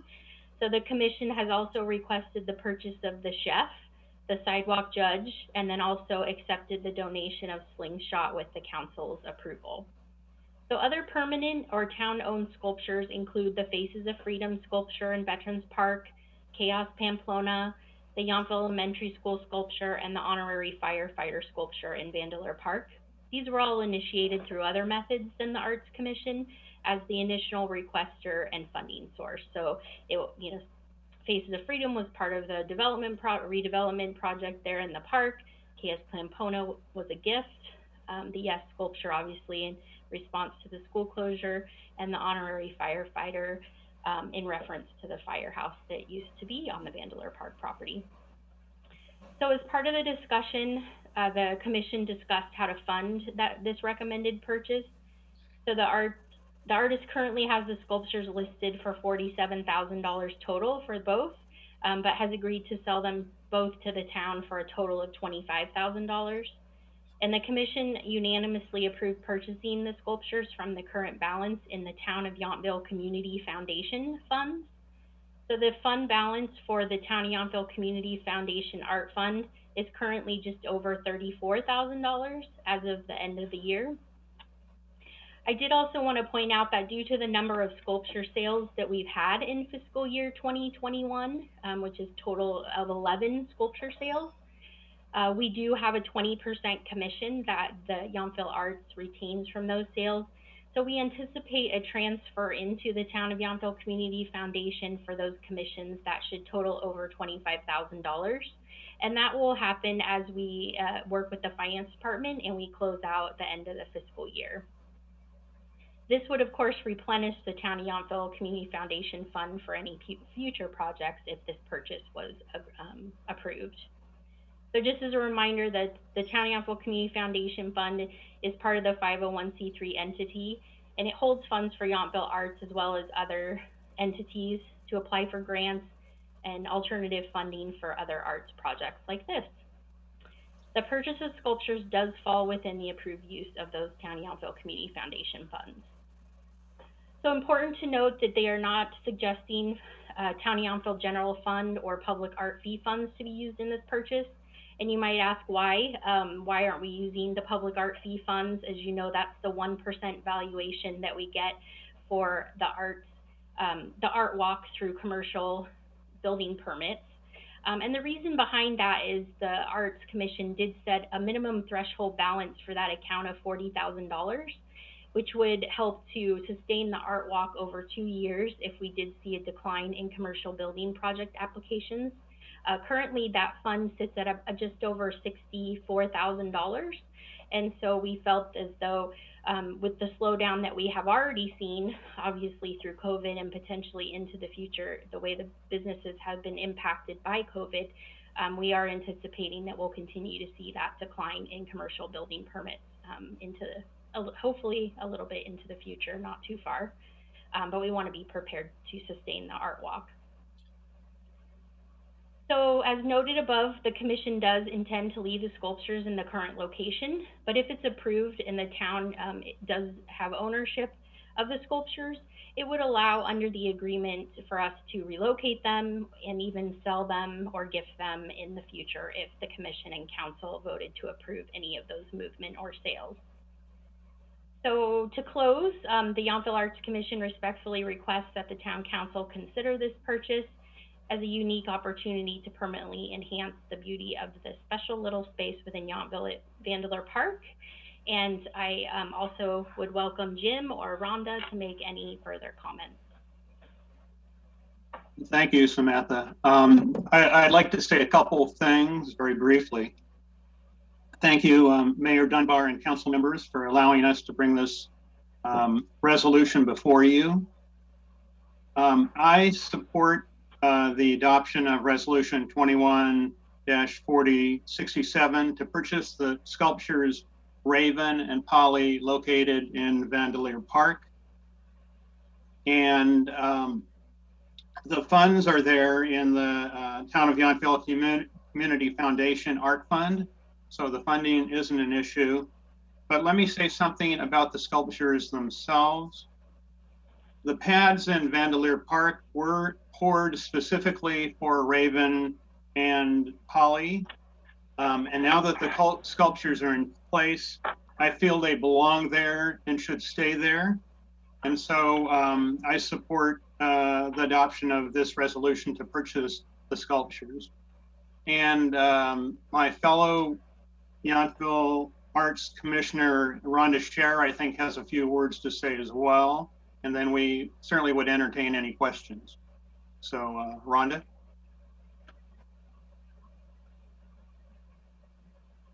Rhonda, you're muted. I'm mute. Okay, now? Yes. Okay, thank you.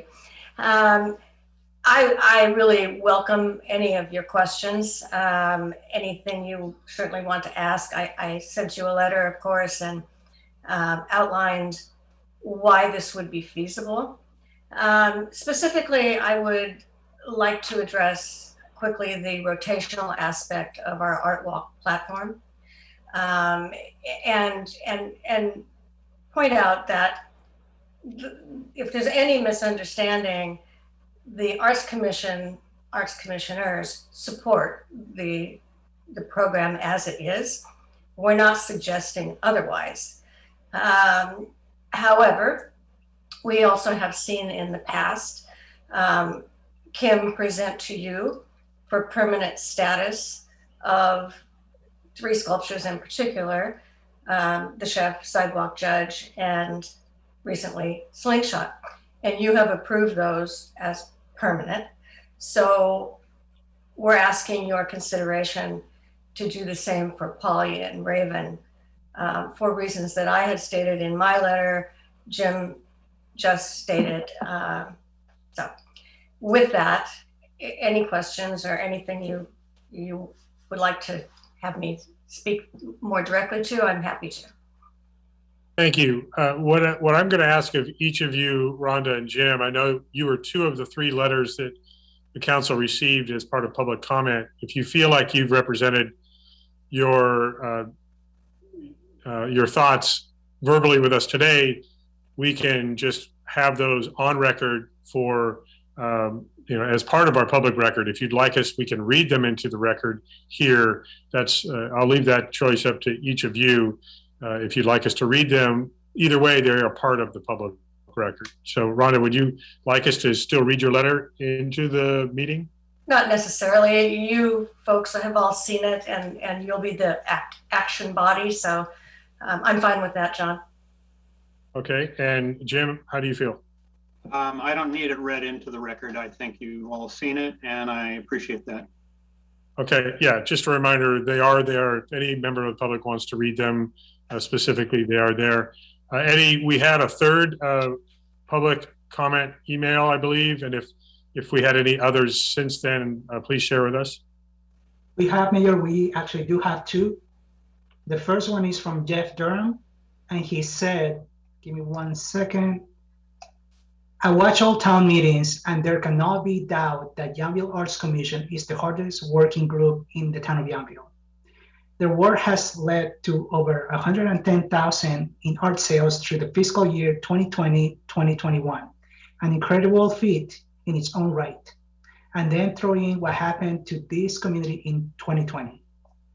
The Art Walk is a rotating show of sculptures, and indeed, it is with 30 pads available for rotating art. Many of the rotating pads sit empty as transition work is completed to fill them. So the few places of permanent art guarantee art for the Art Walk. Paulie and Raven's paths in Bandelier Park were explicitly placed for these two sculptures, and how fitting they can now call this space home. Bandelier is a perfect small neighborhood park, and it has been interesting to see the activity with increased foot traffic and the fact that I always see familiar faces of my neighborhoods when I am there. There are surprises as you walk the path and see the multiple art pieces among the landscape and the fireman as the centerpiece. The history of Martha Bandelier as resident of Yachtville, a teacher at Yachtville Elementary, and her roses blend perfectly with these sculptures and her namesake park. The money for the purchase of Paulie and Raven has been generated directly from the work of the Arts Commission and is not coming from town funds. The Town of Yachtville Community Foundation Art Funds has the necessary resources to complete the purchase of these sculptures. Yachtville is a destination for food and wine, and now art can be and should be included in that narrative.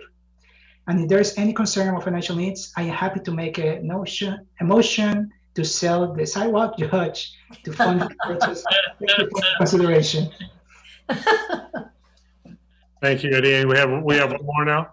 Correct, and this comes from Noel Resnick, Mayor Dunbar, Vice Mayor Dorman, and Council Members Muller, Dornbecker, and Knight. I am writing regarding an item of the July 20 Town Council agenda. Consider adoption of resolution number 214067, approving the purchase of Raven and Paulie sculptures currently located in Bandelier Park, and add to the town Yachtville's collection of other permanent sculptures. As noted on the agenda, our Yachtville Arts Commission has the opportunity to acquire two impressive sculptures into the permanent collection of our art walk. Outdoor gallery, as of late, Yachtville Art Commission has been working vigorously to heighten its efforts to build awareness of Yachtville arts, of which our art walk is a primary attraction. During the past fiscal year 2021, we have had the satisfaction of selling over 110,000 worth of sculptures right off of our sidewalks. And with the direct sales of the sculptures, we are now not only supporting our artists, but also generating revenue for the Arts Commission, which enable us the opportunity to raise the bar in supporting our many programs. The beautiful expanse of Bandelier Park that is home to the unique installations of Paulie and Raven provides a tranquil allure to residents and visitors in town. Throughout the park, we also have many installations in rotation that contribute to its beauty, but I find it quite noticeable how many people are seen on the grass or on the benches nearby these two significant sculptures. Artist Bruce Guesswell has given us a generous and affordable wholesale offer to purchase these two pieces. And Yachtville Arts Commission has the ability to purchase them within the framework of our own funding. By the way of this email, I want to heartily endorse the purchase of Paulie and Raven with the goal of continuing Yachtville Art Commission efforts to reach the vibrancy of our community, in addition to augmenting its role as a significant partner in supporting the town of Yachtville as a premier destination. Thank you in advance for your consideration and continued support of Yachtville Arts. Noel. Thank you, Eddie. I was afraid Michelle was going to cut you off at 3 minutes there, so I'm glad we got through it all. Okay, thank you for those public comments that we received. I'll entertain discussion by the council. Mr. Mayor, may I interject just for a minute? Yes, Sean.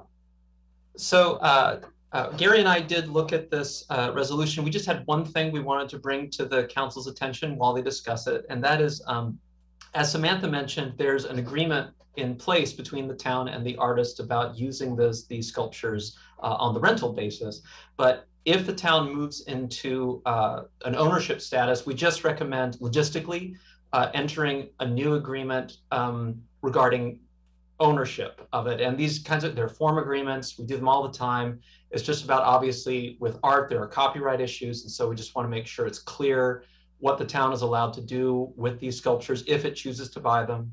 And so if the council decides to approve this resolution, we just do have some recommended language to add to the first section that would have the council direct us to enter one of those agreements with the artist. And it would just, with that direction, our office and Samantha and the town manager, we could work with the artist to get this done, wouldn't have to come back to you. But with that, I'll stop. Just wanted to bring that to your attention, that we do recommend you add language if you choose Thank to adopt you. this resolution. Thank you. So, go ahead, I believe- Samantha. I believe Eddie or Michelle may have forwarded you the updated resolution earlier today. It was just adding one line to after authorizes town staff to accept. So it basically noted we would use, oh, sorry, Michelle, did that not go out? Yeah, I'm calling to, or I'm coming in to let you know that I dropped the ball, that I could read the correction into the record of the resolution, and I've just sent it via email to council, and the change is located in section 1 of the resolution recitals, and at the very end of the sentence we are adding starting with Town of Yachtville's collection of owned art, comma, this is the addition, subject to execution of an artist agreement approved by the town. And that is the correction that the town attorney was referencing, and I've also sent that to you via email, and my apologies for not getting that out to you earlier. So are you saying that that's in the resolves 1 and 2 at the end? Yes, that's correct, Mayor. In Mayor and Council, I will also say that this is actually when we have purchased, we have this language in our purchase agreement. So really what we're talking about here is we will use the purchase agreement with the language from the town attorney's office upon sale and execution. So if there is going to be a motion to support this, it would need to add the recommended new contract language. That's fine. Language to the resolution, to be clear, yes. Okay. So let's, I'm just seeing a note that there may be additional public comment. Eddie, could you just double check that if there was any other public comment sent in to the public comment address? If it came to us individually as council members, once the meeting started, it's very possible that nobody saw it. Anyway, Vice Mayor? Thank you, and thank you for the report. I have a follow-up question on the funding. I mean, goes without saying, y'all's work, commission and staff is great, much appreciated. Yeoman's duty in a tough time. But I do have a question about the funding. I know there was a vote, unanimous vote to take the money out of your unrestricted funds that are held in the community foundation. I would like a little insight, please, into, since you do have, I understand the need to keep a reserve in the 1% public art fund, but you have about $23,000 or $4,000 more. I'm wondering what was your thinking on not taking the full 25 out of the 1% public art fund, but maybe taking 10 or so out of there and doing a hybrid funding so that you could preserve some of your unrestricted funding in the community foundation account. Okay. Samantha? Yeah. Okay, either Samantha or Jim as the representative for the commission. Okay, we had that discussion at our meeting, and it seemed cleaner to come out of one place, and coming totally out of the restricted art fund, we would have gone below the $40,000 level that we would like to stay above. So we made the decision to go into the Town of Yachtville Community Fund instead. And also knowing that that money was coming back, or will come back soon, based on art sales during the past year. And while I have the opportunity, the person that facilitated most of those sales is Rhonda Scherer. And so without Rhonda's effort, we wouldn't have had those sales. I mean, sometimes somebody calls with interest and the ball may be dropped, but she kept up with anybody who showed any interest in buying a sculpture. And so my hat is off to Rhonda for that money coming in soon. So that's all I'll say. I would just add that we do a monthly financial report, and I also work with finance in the planning department to do a lot of analysis on what we anticipate coming in as far as projects, commercial building permit projects, and looking into the future and kind of what we know for sure, it's fairly limited right now, what we're anticipating bringing in with that 1%. And it's costing a little over, this year it's been a lot more because we've sold so many, we've had to bring in more because we pay our stipends out of that art fee fund. But it's about $20,000 a year to rotate the art walk as we have. And so I think for me, I felt my recommendation, and I shared my reasoning with the commission for, you know, why we would hold on to that $60,000 is just an uncertainty of the climate that we're in as far as larger projects coming our way. Because 1% of small projects doesn't add up to a whole lot. It's really those large projects that are going to sustain the fund. But we do know that we would be transferring over this amount into the Town of Yachtville Community Foundation when we close this fiscal year, made it feel like a more comfortable place. Thank you. So, Thanks. for sure. Council, is that all your questions for now, Vice Mayor? Okay, thank you. Councilmember Mueller. Thank you, Mayor. And I just really, again, want to personally thank Jim and Rhonda and the whole Arts Commission. It's you guys are just doing just a phenomenal job. So thank you very much for that. I am very likely to support this wholeheartedly, if you can read between the lines. I think Samantha really kind of summed it up when she said, Bandelier Park is such a special little place. I mean, this place used to be our firehouse, and then it was a rose garden for, you know, a very beloved Yachtville elementary school teacher.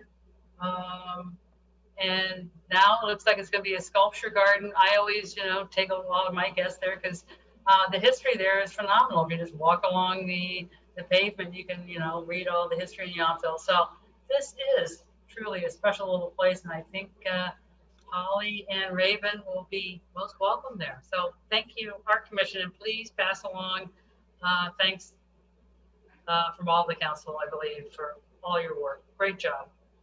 Thank you. Thank you. Councilmember Dornbecker. Thank you. And I would like to ask a question, and that is that on a regular basis, are there not pads that are accessible and available for other rotating pieces throughout town? May I answer? Yeah. Go ahead, Rhonda. Okay. Yes. We like to keep something on the pads. So those that are available might not appear to be available. We're just waiting for a sculpture submission that we could replace that expired sculpture to be put on. So does that make sense? Does that answer your question? Yeah. Okay.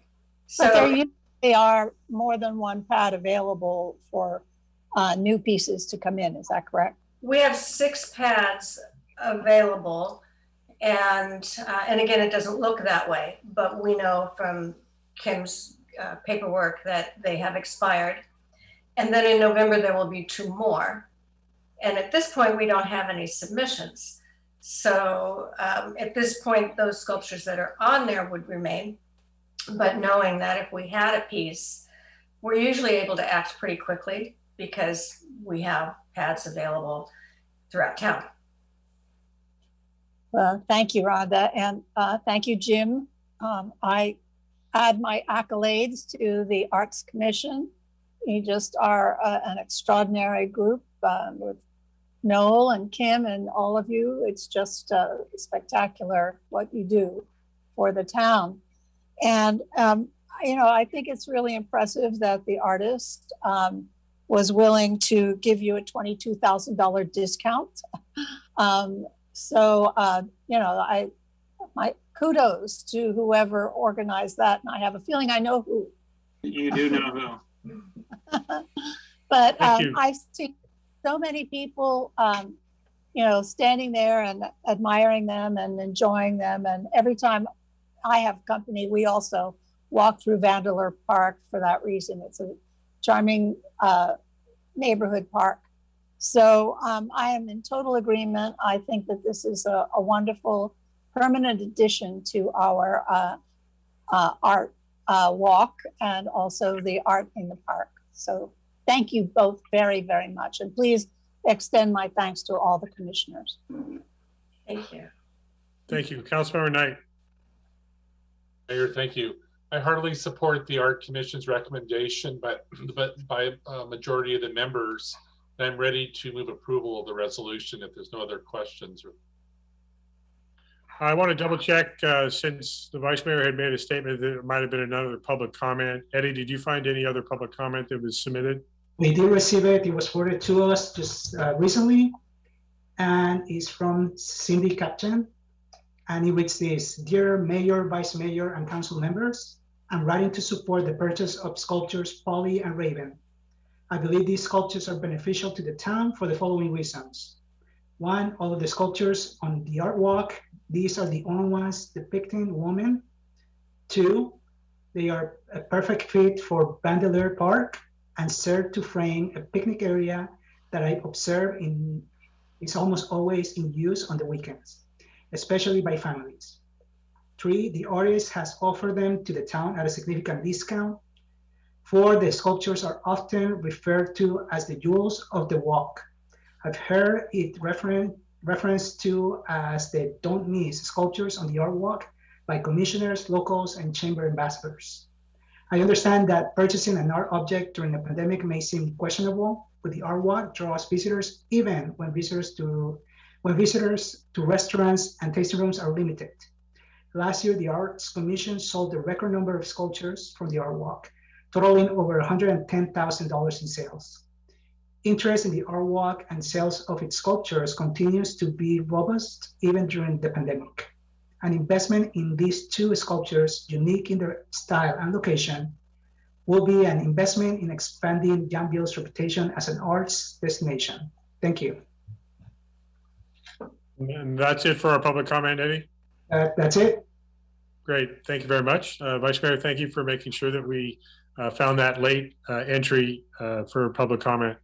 I do want to mention that this council and previous councils have not really hesitated to invest in beautification of our town. It's also about the interest and enjoyment of our residents, not just about visitors. It certainly is helpful that it is beneficial to both, but we have invested significant funds in a variety of ways in our parks, in our art, and other things to beautify and enhance the experience we have. So that's nothing new.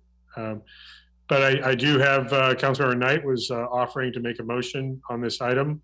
And if you could, assuming it's a positive motion, if you could remember also to include the recommended additional contract language from our acting town attorney. Thank you. Mayor, I move approval of resolution number 21-4067 as revised and presented to us this evening, authorizing the purchase of Raven and Paulie sculptures currently located in Bandelier Park from artist Bruce Guesswell to add to the town of Yachtville's collection of owned permanent sculptures, and waive the reading. I second it. Thank you. Motion, Councilmember Knight, second, Councilmember Dornbecker. I don't see any hands, so if we can go ahead and have a roll call vote, please, Eddie. Yes. Councilmember Knight. Yes. Councilmember Dornbecker. Yes. Councilmember Muller. Yes. Vice Mayor Dorman. Yes. Mayor Dunbar. Yes. So that is unanimous. Again, Rhonda and Jim and the rest of the Arts Commission, thank you for all the amazing work and even more so amazing results that you are having, not just in selling sculptures, but enhancing the art scene and the entire art experience in Yachtville. We are the envy of the Valley. Proudly, we do that. And so thank you for your continued dedication to having a great visual art experience along our main street and beyond that. So thank you very much. Thank you. Thank you. Get back to selling that art, Rhonda. Yeah, work to do. It's been a pleasure, I must say. People have been great, and they love Yachtville. That's great. Thank you again. Let's move ahead to the first of our two staff informational reports. I believe it'll be Kyle giving us a demonstration on the new OpenGov online budget. Yes, I'll be taking this one. Hello, everyone. The finance team is very excited to present the town of Yachtville's first online budget book. And just to quickly take you back to about a year ago, there were three main reasons we decided to move forward with an online budget. The first reason, we wanted to promote more community involvement in the town's budgeting process. And the first step to that is to make it easy to access and interact with our town budget. And then second is we were noticing that online budget books were becoming the industry standard, and the Government Finance Officers Association was highly encouraging municipalities to move to online budget books. And lastly, we believe that now that our online budget book template is set up, moving forward, the budgeting process should be more streamlined and efficient. And overall, we are very happy with our first year online budget book. But of course, this is just our first year, so we're going to continue to tweak and improve the process. And of course, we're open to any suggestions to make it a more user-friendly experience. That's ultimately our main goal. So as a reminder, there were three parts to this project. There's the online budget book, the transparency portal, and then the council and department head dashboards. So the online budget book and the transparency portal, those are available on our website right now. So anybody can access these by going to our website. And then the third part, the dashboards, those are more specific to the town council and department heads and managers. It's just more specific reports related to them. So first, I'm going to demonstrate the online budget book. So let me share my screen real quick. Oops, Eddie, if you can let me share my screen, please.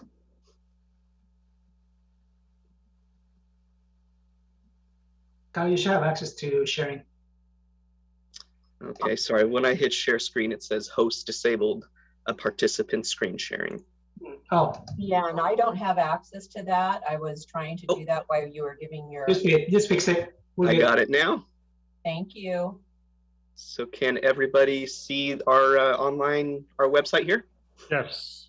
Perfect. So to access the online budget book, you go to Department Services and then Finance. So you navigate to the Finance page, and then you select this budget information on the left-hand side. And then this is kind of the first landing page here. So keep in mind with the online budget book, this is a static document. It's just as if we printed something out. So, it's not live data. It's just our adopted annual budget, that the town council adopted.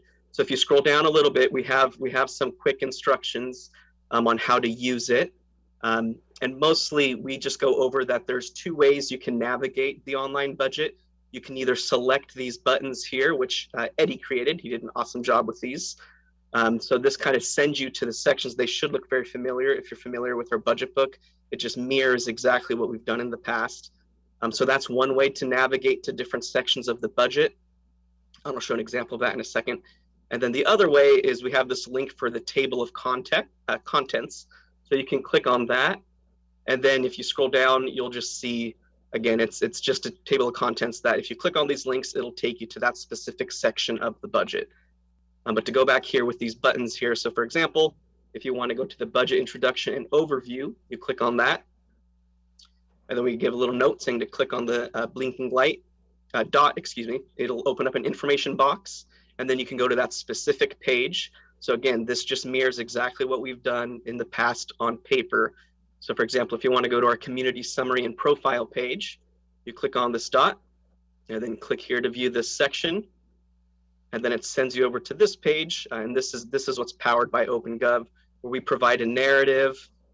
So these are all the individual pages we've built out, top 25 Yachtville sales and use tax generators, points of interest. And then these have links where, if you want to go to the gallery at the community center, you can click on that. If you want to, go to the Veterans Home website, you can click on that and it'll send you to the to their website. Not once it loads, but I'll do another example real quick. Visit Napa Valley. It'll take you to their website. And then there's the Veterans Home. So again, it's just that was one of the benefits of having the budget book online, where it's more interactive. So now instead of just reading the words on the page, you can click around and kind of see, it can drive you over to other places as well. Community profile, etc. So that's an example of kind of an introductory page to the budget. But then, of course, we have all of the specific departments, which is normally why people want to check out the budget.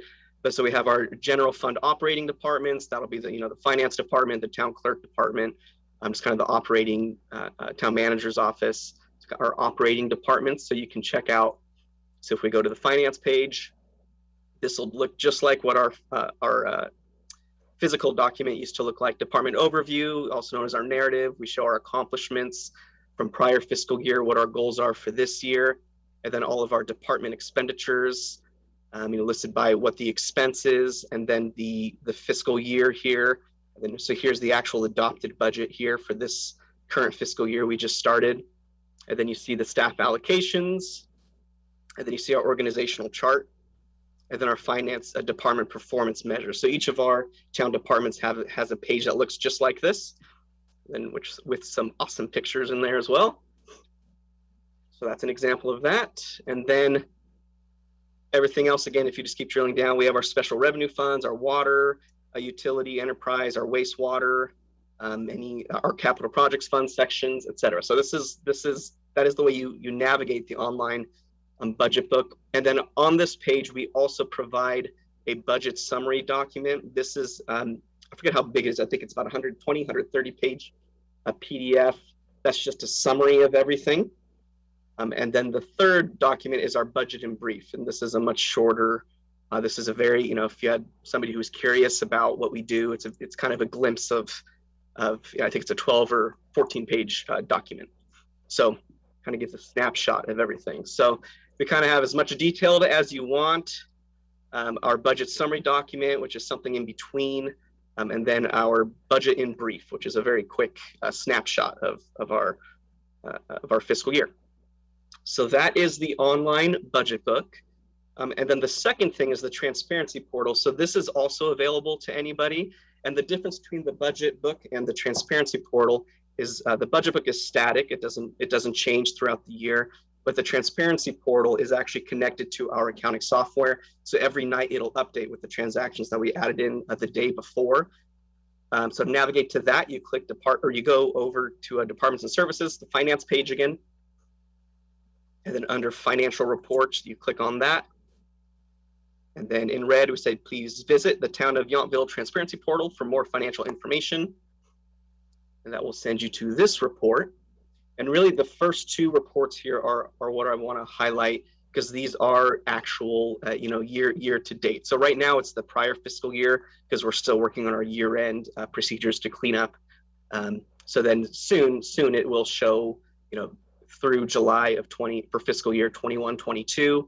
But so you can see here, this is fiscal year through June cumulative amounts. So here's our total budgeted revenues. And then it's a stacked bar chart here. So you can hover property taxes, sales taxes. So this is the budget column here. And then over here is our actuals. So here's our property taxes actuals. And then again, you can drill in here if you want by clicking in.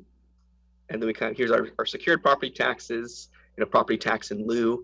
And then so you can scroll down on the bottom and it's the same information in data, in a table format.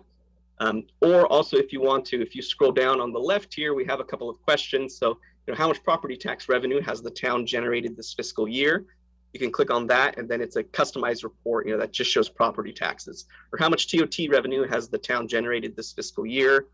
Again, these are customized pre-saved reports. So instead of drilling down on your own, we have some common questions we think we would get from residents. So then this will show you, the budget and the actual. And again, these will change to new fiscal years soon once we're done wrapping up our fiscal year. And then again, we have the same exact report except just for expenditures. So this is kind of I think it's very fun. It's a very powerful tool where you can really, drill into, public safety. And then here's our law enforcement. You can kind of compare where we were at in fiscal year 2021. Last year we budgeted 1.1, and then the actual was 1.1. So that one turned out pretty good. So that's kind of a tool that you can use and play around with if you want to get to know our budget inside and out. So that was the second piece. And then the third and last piece is the dashboards. So again, these are very specific just to kind of more internal use, and it's the same exact information that's on our budget and our transparency portal, but it's just if you're a town council member, maybe you just want to log on and see, through July 2021, how much have we spent so far. So it's just more kind of direct information. So, you can see the amount right there, and then click to explore more data if you want to dig into it more. Revenues, how much have we made so far in this fiscal year? So that is that. And this right here, this is definitely a work in progress. If you have any suggestions or any specific reports you want us to have, we just set it up now, of course, but if there's anything that you guys are curious about, we can, it's pretty powerful. It doesn't do absolutely everything, but there's a good amount we can do with it. So just let us know if there's any specific reports you want. And I will be emailing instructions out to department heads and the town council on how to access your dashboards, because you're going to have to set up your password and things like that the first time around. So look out for that email probably by end of day tomorrow. But that wraps it up for me. So any questions?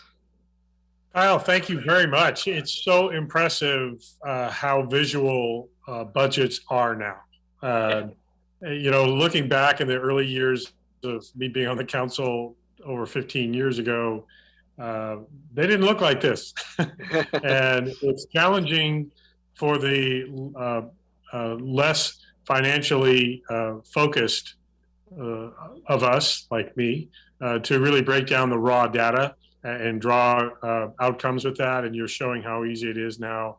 Of course, it takes a lot of behind the scenes entry and categorizing to get all this information. So thank you, Celia, also for doing all that hard work behind the scenes so it looks so easy up front like this. I know that this is not entering itself.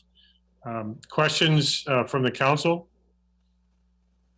Great job. Yeah, really, really impressive. I think it's also so important that you have the running activity available, because waiting until the end of a fiscal year to see what happened and projecting forward isn't always the kind of information that we need, especially given the pandemic and the significant impacts, and also hopefully the additional state and federal funds that are going to come in to allow us to do some things. So we'll be able to really monitor that closely as it comes in. Definitely, thank you. Yeah. Other council questions or comments? All right. Yes, thank you to the finance department, Celia, and just really great work. Thank you. And thank you very much too for the transparency. Eddie, real quick, I'm sorry, I can't stop my share. So if you wouldn't mind, I can't find my button to stop it. Sorry about that. If you want to give the update on the leaf blower ban, you can do that, Kyle. But I think Erica has been patiently waiting, and would like to do that herself. Okay, thank you for that update. We are going to move to our next informational report from Erica. It's an update on our gas-powered leaf blower ban and incentive program. Welcome, Erica. Good evening, Mayor and council members. Staff is excited to provide another update on our gas-powered leaf blower ordinance. Eddie, do you mind pulling up the PowerPoint we have?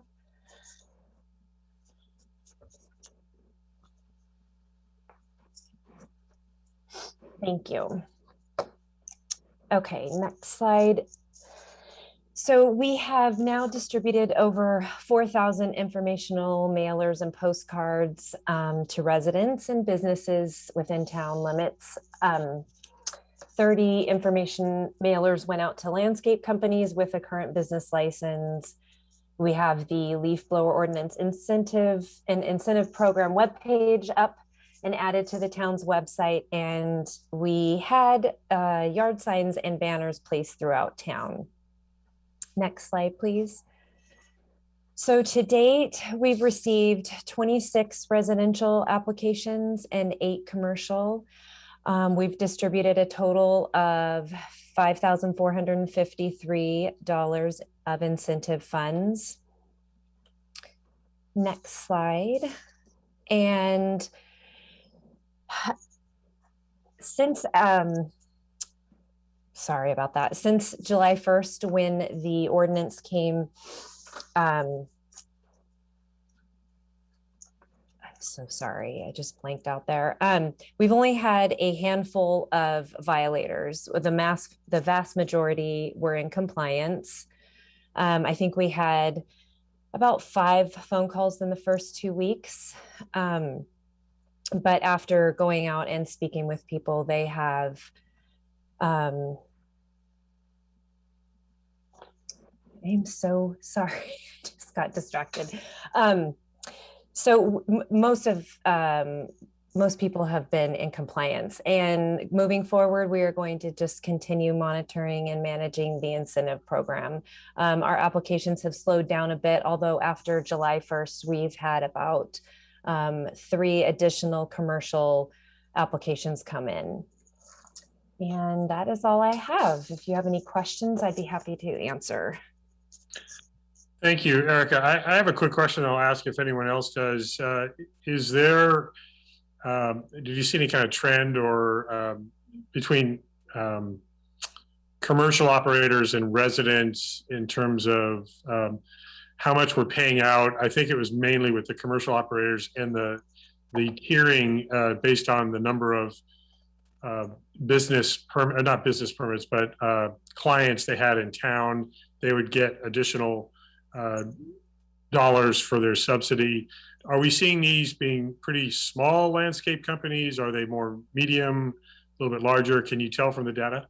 Most of the applicants, the commercial applicants, have had 4 or more accounts. So they have been getting the higher amount of the $350 incentive. Great. That was just one thing I was wondering about. Any questions from council on this? I think it's proven to be a successful, especially the subsidy program itself. You know, to just throw out a mandate and say you must comply without some support for our small businesses, I think would have been a mistake. And so glad to see people are taking advantage of that.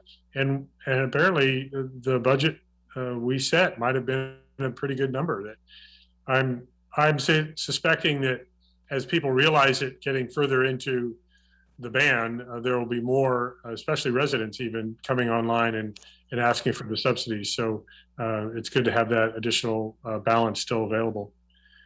I know Joe T is going to be loading up on electric and battery powered leaf blowers as he does his own yard, and all his neighbors hire him now. I don't think so.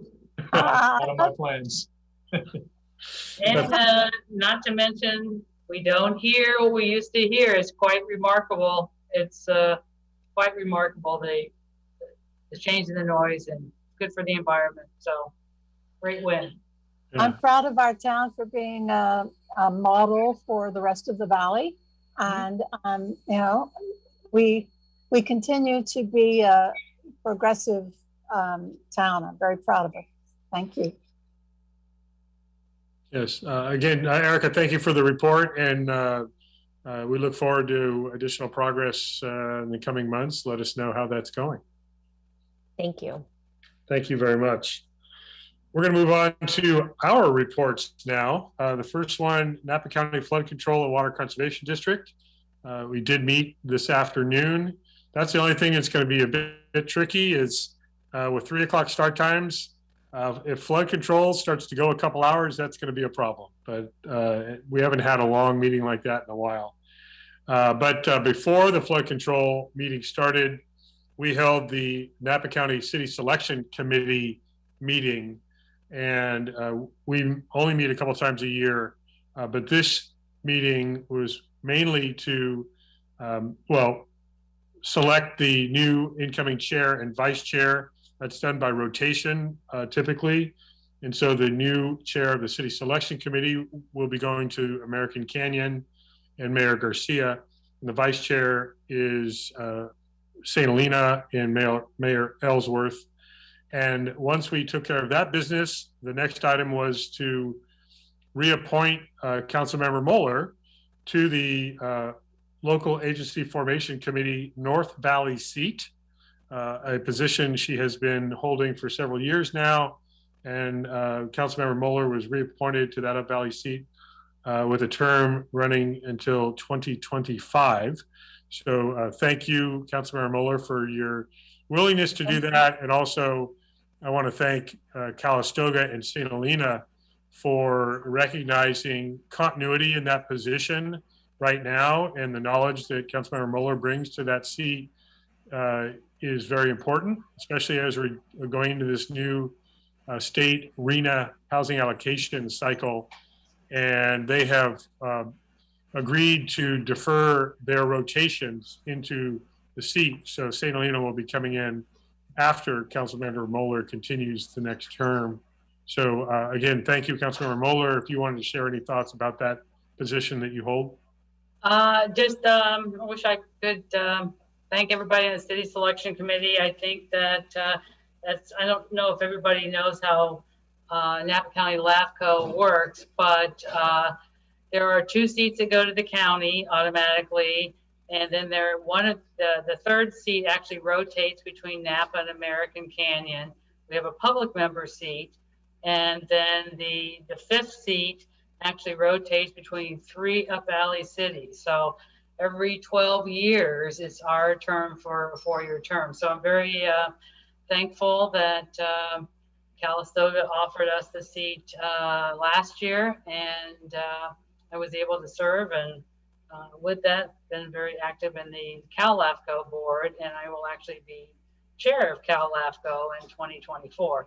So, and then it was, we made the agreement we'd give it back to Calistoga this year, but they asked us once again to keep it. So I think that's great news, you know, for Yachtville, and also it's good that we can really share kind of continued bit of history and knowledge on understanding and knowing a lot about Cortese, Knox, Hertzberg. It takes a bit to ramp up to speed on that. So I think this is good for all 3 Up Valley cities. So, and thank you to the City Selection Committee for the nomination again. I appreciate it. And we had 2 missing committee members, so it took a unanimous vote, which we did. But I just wanted to recognize the flexibility and collaboration with our neighbors to the north, recognizing that they could trust Councilmember Moeller and Yachtville to take the lead, but also to continue to represent their interests anytime that those come up. So good collaboration for all of us Up Valley. As we say, water is always for fighting for, and that's part of what we do is extend water and sewer services. So it's going to be fun. Speaking of water, flood control really met principally for a closed session, and there's no reportable action from that.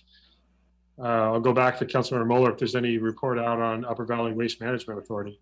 Yes, we do. We had, as everybody I think knows by now, June is our meeting for setting the rate. So our meeting in June was held on June the 28th. And at that meeting, quite a few things happened. We received a report on the rollout of the residential composting program. Businesses have been part of this state law for a couple years, but this is new for residential use. And it's probably, in my opinion, one of the most significant things or changes to waste management probably in the last 50 years that, you know, there is now going to be all the waste coming out of our brown can and actually being recycled into compost that the town will now be purchasing their fair share, and more on that later. The disposal pails have been rolled out to some of our apartment complexes and the mobile home parks, and they will be coming to the rest of Yachtville probably in the next week. And there'll be plenty of instructions on those. The agency also adopted our budget for the coming year, which actually included about $500,000 in revenue. And then we saw expenses of about $782,000, but we still had quite a bit of money banked. So we are going to be spending and budgeting for a full-time person that's going to be half shared with the county and then half shared with the JPA agency to really help roll out SB 1383. This is really a very significant state law. And this is our first year for adopting a 3-year UBDS budget. Instead of doing all this every year, we now have a 3-year cycle.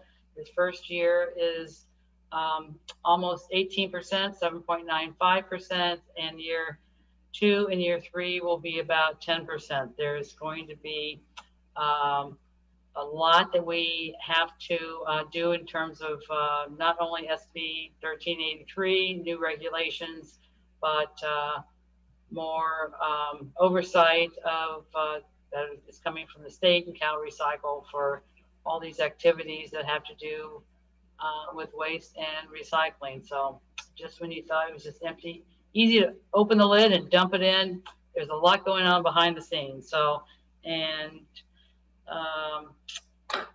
overall with our increases, we're still quite a bit below the city of Napa. So that's my report.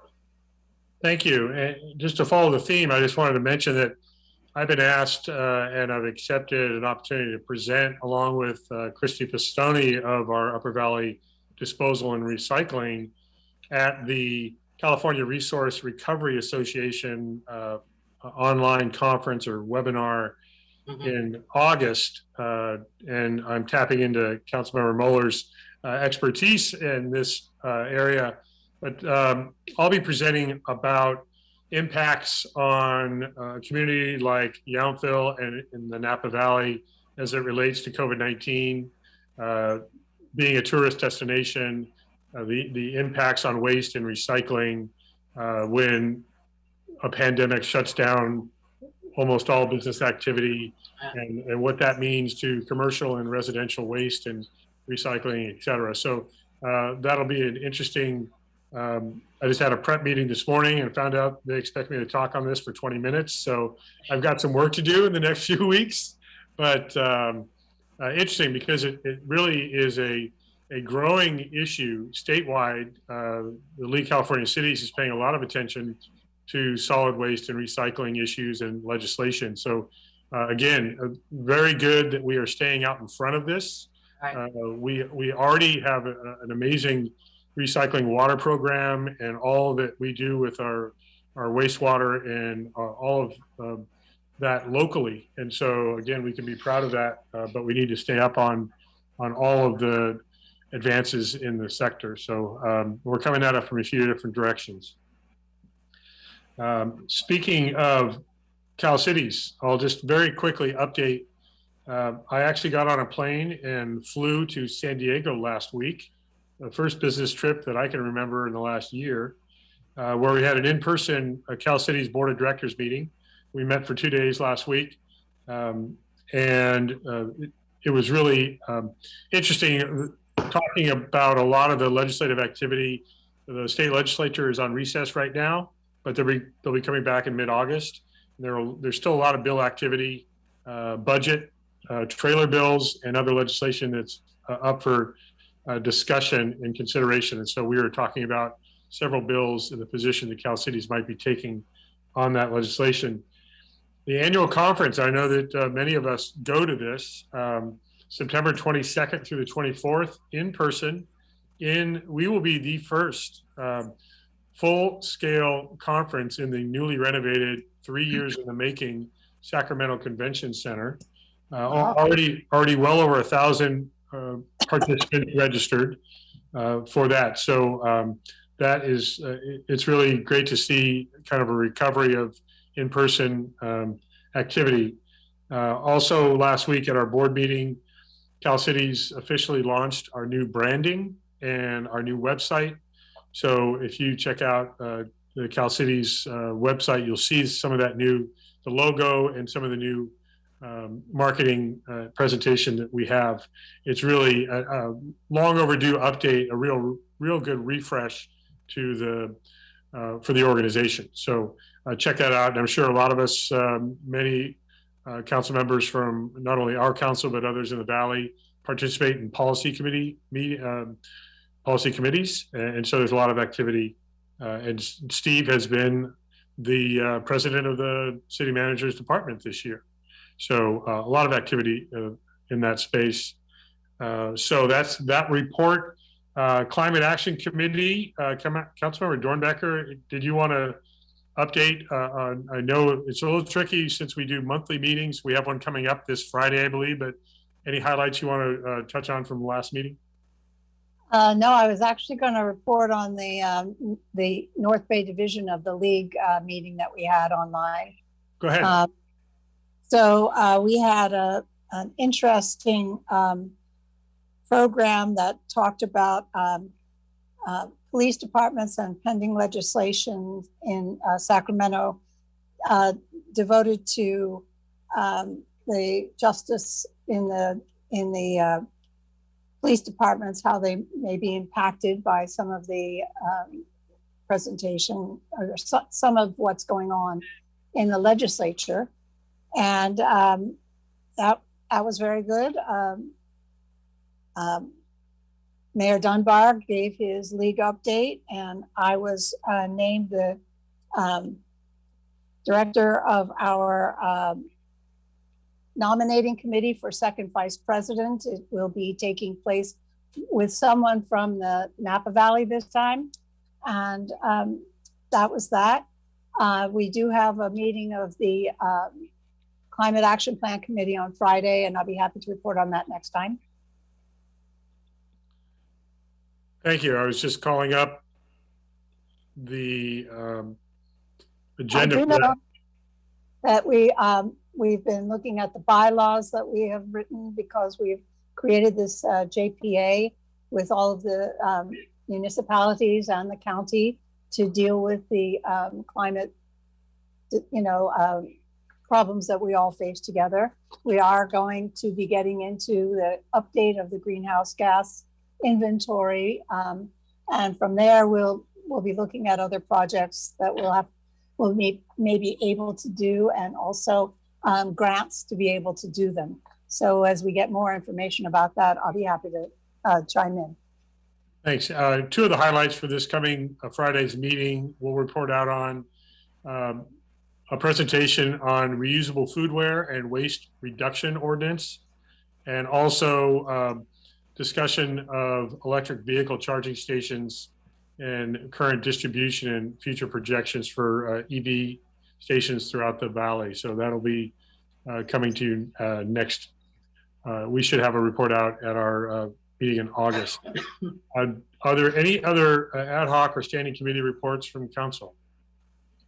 I did have a question that I would like to ask of Councilmember Moeller, because I've been getting questions about this upcoming change in how we're going to be dealing with the brown canister and the toter and all. And so I'm hoping that there'll be some sort of orientation for residents that we can do, or some direction that we'll put up on the town website. Is that something that you're aware of? Yeah, actually, we've had Amanda Griffith come twice already. We had probably spent about 2 years trying to roll this out. She's come to our council meetings. She'd be very good to kind of come, and now that we're actually seeing a PL and we actually have to put something, I think we're all a lot more focused on this. So I think, sometimes it is about timing. So I'd be very happy to invite Amanda to kind of come and give another presentation of the rollout and what's planned, and people could ask questions, or maybe Steve has a better idea for a different type of format, so people maybe want something a little more interactive. So I have a little more information, and I would also say it's going to take a broad education outreach, not just a one. So the first thing is Christy with Upper Valley has reached out and shared with Eddie and I some graphics that they're working on. Right. That will be ready to go to explain. in one sense, it's not that complicated, because the good news is the green waste that you're producing in your kitchen can now go in your green waste container. And it's going to be completely at your discretion whether you want to put it in a compostable waste bag or something and throw in. Upper Valley's also informed us that they'll be distributing compostable buckets to everybody so that people can put and then, you know, some bags or lining it. So that part's coming. We've seen a draft, and I think that'll be moving fairly quickly. Right. And we can certainly bring Christy and Amanda to a future council meeting for a discussion.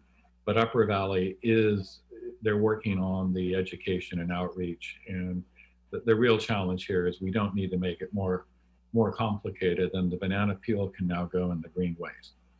Your cucumber peelings, and people can put it in the bucket under the table, take it out, whatever frequency they want. It can go. The other fun thing, if you haven't looked at it, is now for any of you, everybody have a pizza box that they feel guilty about putting in the garbage. And I know a lot of people try to think that they can put it in the recycle bin and hope that well, actually it can go now in the yard waste bin, because soiled paper is okay food soil. So it's going to be this part of education. So a few things going there, but there are some great things coming that they're working on, and it will need to be an ongoing education approach. And if you don't mind me, Steve, I just want to add to that we already share a press release with a link to some of that information. It needs to be adapted to our website before we make it go live. Right. And just briefly for everybody's education, so about a third of our brown waste can has always been organics. So we're going to have a third less of our brown can, which goes into the landfill with material in there. So that's a good thing. And before we would only use green yard clippings, etc., because of the process to make the compost. You kind of spread this stuff out. I'm going to give you a very layman's term. You spread it out, let it lay. Keep it short, please. Keep it short. Yeah. Turn it over, and now with the green waste, there's a whole new process for turning it into compost. So we're all prepared for that. So that's composting 101 in 5 seconds, John. Good, thank you. Plenty more to educate us on outside the council meeting. So we'll look for that information. Vice Mayor? Oh, thanks. I was talking to Christy about some questions that I'd gotten from residents, and I want to say this is a great idea. It's really needed, and she is happy to come to as you guys are planning whatever it is. Thanks. Yeah, thank you very much. Yeah, they're already started. They've started significant messaging and outreach. There'll be a lot more of that. It'll be bilingual, and they've got a full plan. So we'll be getting plenty of education coming up. So I believe that takes care of all of our reports. Any additional announcements needed before we sign off? Mayor, thank you. I would like to, and sorry, I kept my blue hand up.